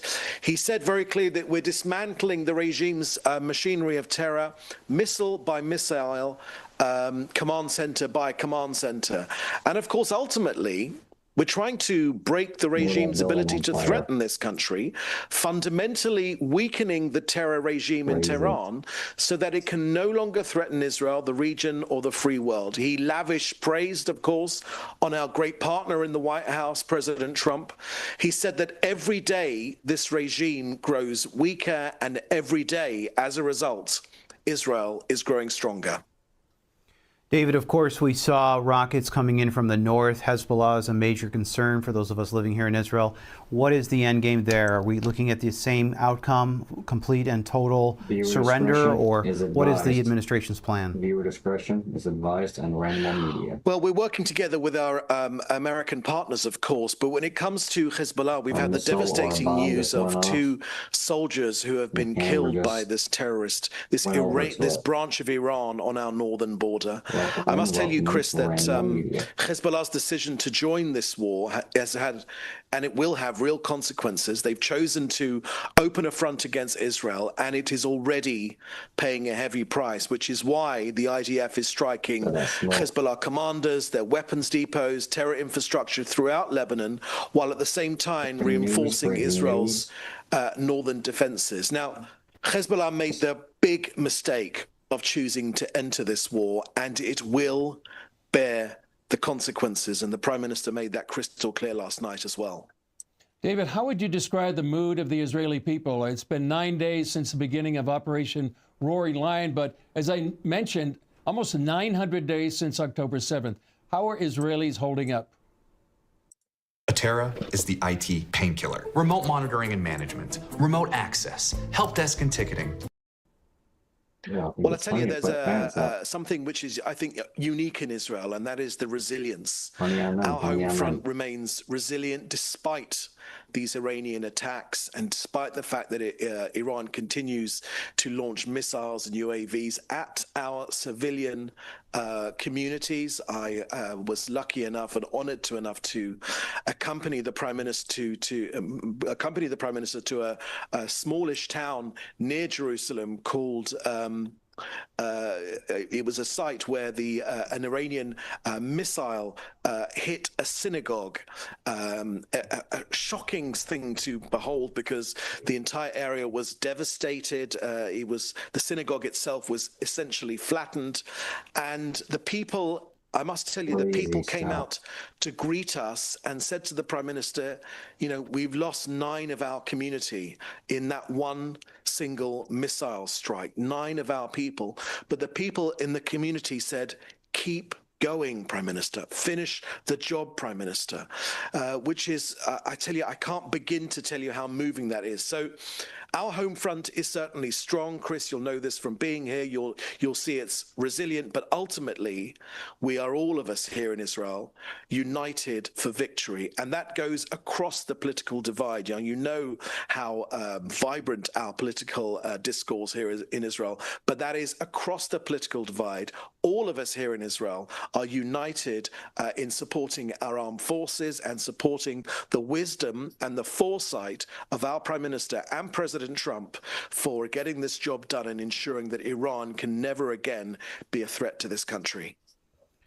David, the Prime Minister, as you of course know, said we do not seek to divide Iran, but to liberate it and live with it in peace. What does peace look like between Israel and Iran? Welcome in to Ranimal Media. Well, I'll tell you what it looks like. We are opening a portal. We're opening a door, if you like. We are taking out systematically the heads of the Iranian regime. You know, normally, as has been the case in many wars, one of the last things that happens is, or later things that happens, is the enemy leader is taken out. This time, the Ayatollah was taken out in the first 40 seconds of this conflict. And with that, we are opening up a door. Now, we're not saying that the Iranian people can walk through this door today or tomorrow, but very soon they will have the opportunity to take their own future into their own hands. The freedom which the people of Iran so desperately wants, that we saw on our TV screens over 2 days in January, when they were so ruthlessly gunned down by the Iranian regime, that freedom is within reach. And what the Prime Minister has said, and the President has said the same thing, is we're creating this portal where the Iranian people can walk through and grab hold of that opportunity. And I must tell you that this is a once in a lifetime, once in a generation opportunity to shake off this regime, to grab freedom with both hands, and to give the Iranian people a chance to shine, because they are an ancient civilization, but there's no reason why all of the country's wealth and riches should have been diverted to destroying this one and only Jewish state. There's no reason for that whatsoever. And we've polled the Iranian people, and we know that 80% of them, 80% are against this Ayatollah regime, which is why we want them to take this opportunity, again, not today or tomorrow, but in the very, very, very, very near future, to grab hold of freedom and to walk through that door into the sunlight of a democracy. Yeah, David, final question. We are witnessing history unfolding, being here yourself for many, many years, and now seeing perhaps the demise of the Islamic regime. It almost seems surreal. What is your main message? You're a spokesman for the Prime Minister, but you're also speaking to the world. What is your message, I would say, particularly to people in the West, what they need to know about this conflict? Look, the Prime Minister says it much better than I ever could. This isn't just about Israel. Iran threatens America. Iran threatens Europe. Iran threatens many countries in this region. Iran has already fired against Europe and our neighbors. So by this one action, by stopping this regime, we are protecting far more than Israel. We are protecting civilization, itself. That is the primary message which I think the Prime Minister wants to give out to the entire world. And, you know, the Prime Minister and the President are of one mind in this issue. They are speaking regularly. I can share with you that they're having practically daily conversations, both of them determined. And I can see in the Prime Minister's demeanor, and you saw it last night, determined to rid the world of the Iranian Islamo-fascist menace once and for all. Well, thank you, David. Well said. Appreciate your being with us on this YouTube Live. And David Menser, spokesperson for the Prime Minister. Thanks you so much. It's an honor to be with you. Thank you. Wow. Well, he said, I know the Prime Minister speaks quite well, but he said it quite well. Civilization's on the line as we know it. Joshua, this is kind of the stakes that we're seeing right now. Yeah, I mean, 47 years of terrorism, right? Yeah. We have to continue to remember that this is a regime that has taken Iran captive. This is not this is not the natives, right? This was an invasion, and this could be the end of that evil regime. So I just can't imagine what it's going to look like. Yeah, we're looking at history unfolding and a new Middle East unfolding as well. Yep. Well, joining us right now is CBN correspondent Paul Petit with some of the latest of what's been happening just in the last 24 hours. Paul, tell us, there's so many things that continue to happen. What's the latest? Yeah, it's been a very busy day again. Let's get right into it. But before I do, I was fascinated to learn that the Ayatollah was taken out in the first 40 seconds of this entire war. And that's the first time I've heard that. That was rather startling and interesting. Yeah. Let's get into it, though. Right now, Iran, what's going on over there? Black clouds in Iran today, specifically because Israel is attacking oil facilities throughout western Iran. Those oil reserves, those facilities, they serve as a main point for the military infrastructure, Chris and Josh, and it's very important that they take those out, really dismantling step by step the missile sites as well as the oil. So they're dealing with that right now. The IDF, more than 400 targets over the past day alone, struck in western central Iran. That includes those oil fields I just mentioned. And the U.S. now reporting over 3,000 targets in the first week of Operation Epic Fury. It took me 30 years of doing laundry to learn this, but I'll teach it to you in about 1 minute. We all know that liquid detergents don't have a hard time dissolving in water, even though they're full of dyes, UV brighteners, and other harmful chemicals. But did you know laundry capsules are full of the same harsh ingredients and they struggle to break down, even with some help? That's just wrong. So in 2019, EarthBreeze was created with a mission to make laundry safer and cleaner for everyone. And thanks to that support, we have a huge announcement. These sheets coming off this machine in Kentucky are 100% made in the USA. We source ingredients from America first and trusted partners in Canada and Europe when needed. Zero ingredients from China. This has been a long process, but we heard y'all loud and clear, which is why we've been working our butts off for the last year. Our made in USA laundry sheets deliver a powerful clean, and they fight tough stains and odors with ease. As always, no carcinogens, no hormone disruptors, and no harsh chemicals. And if that wasn't enough, when you make the switch to EarthBreeze today, you can land up to 4 free gifts like these: reusable paper towels, an awesome metal container for your EarthBreeze sheets, and a durable EarthBreeze tote. We'll send it all to your front door with free shipping. Stop using toxic chemicals to do your laundry and make the switch to EarthBreeze today. Tap here now.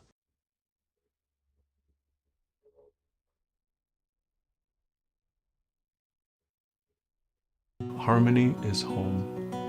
I love telling people welcome home. I said, you can stop running. You don't have to drink and drug ever again if you don't want to. I didn't feel I was home anymore in my addiction. I didn't feel home in my body, in my family, community, work, and not even in this world. This is a place of healing, compassion. It's a magical mountain. It truly is. And you're here to start dancing again with life and to heal.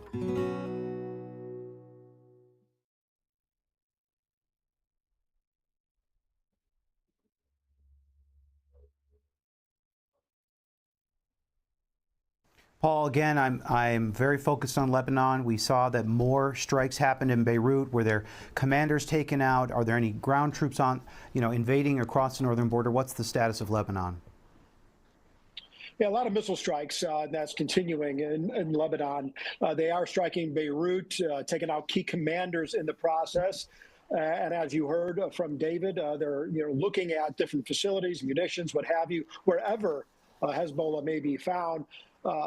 IDF did hit a hotel where some of the commanders were located. Apparently, this hotel is a point of communication between the IRGC and Hezbollah. That's the unit that operates there, and that has been taken out, that specific area of the hotel. Also, the IDF says it's killed some 200 operatives so far of Hezbollah.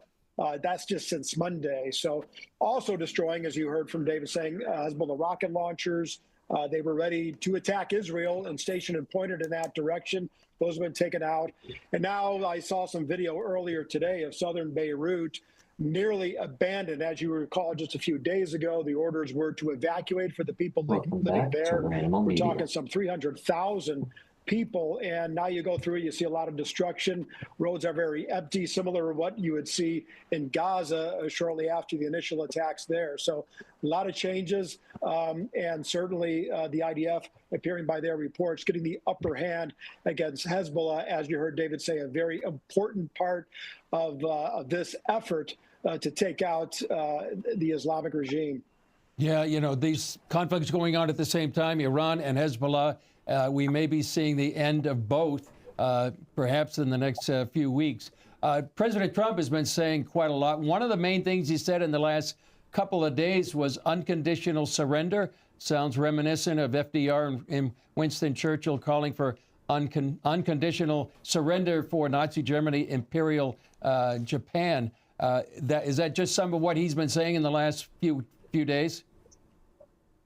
Yeah, unconditional is the key word. In other words, it'll be determined by what Trump and Netanyahu believes is the right way to go about it. It's not going to be based on the negotiations that happened in the days leading up to the war.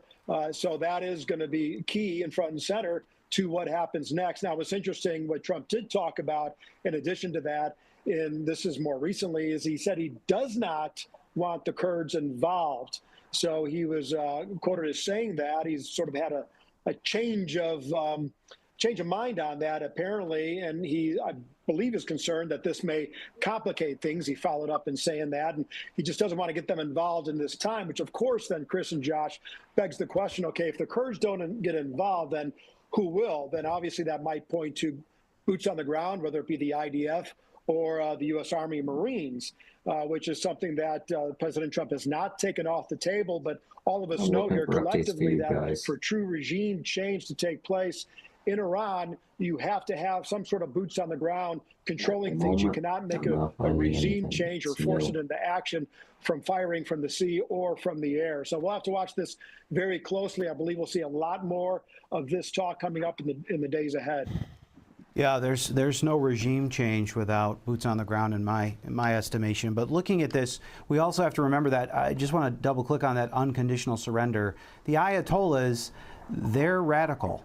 They are radical Islam. And if you don't fall under that way of living, if you don't fall under that worldview, then you're an enemy. So it has to be unconditional surrender if we're to actually see any sort of change in the Middle East. But Paul, outside of Iran,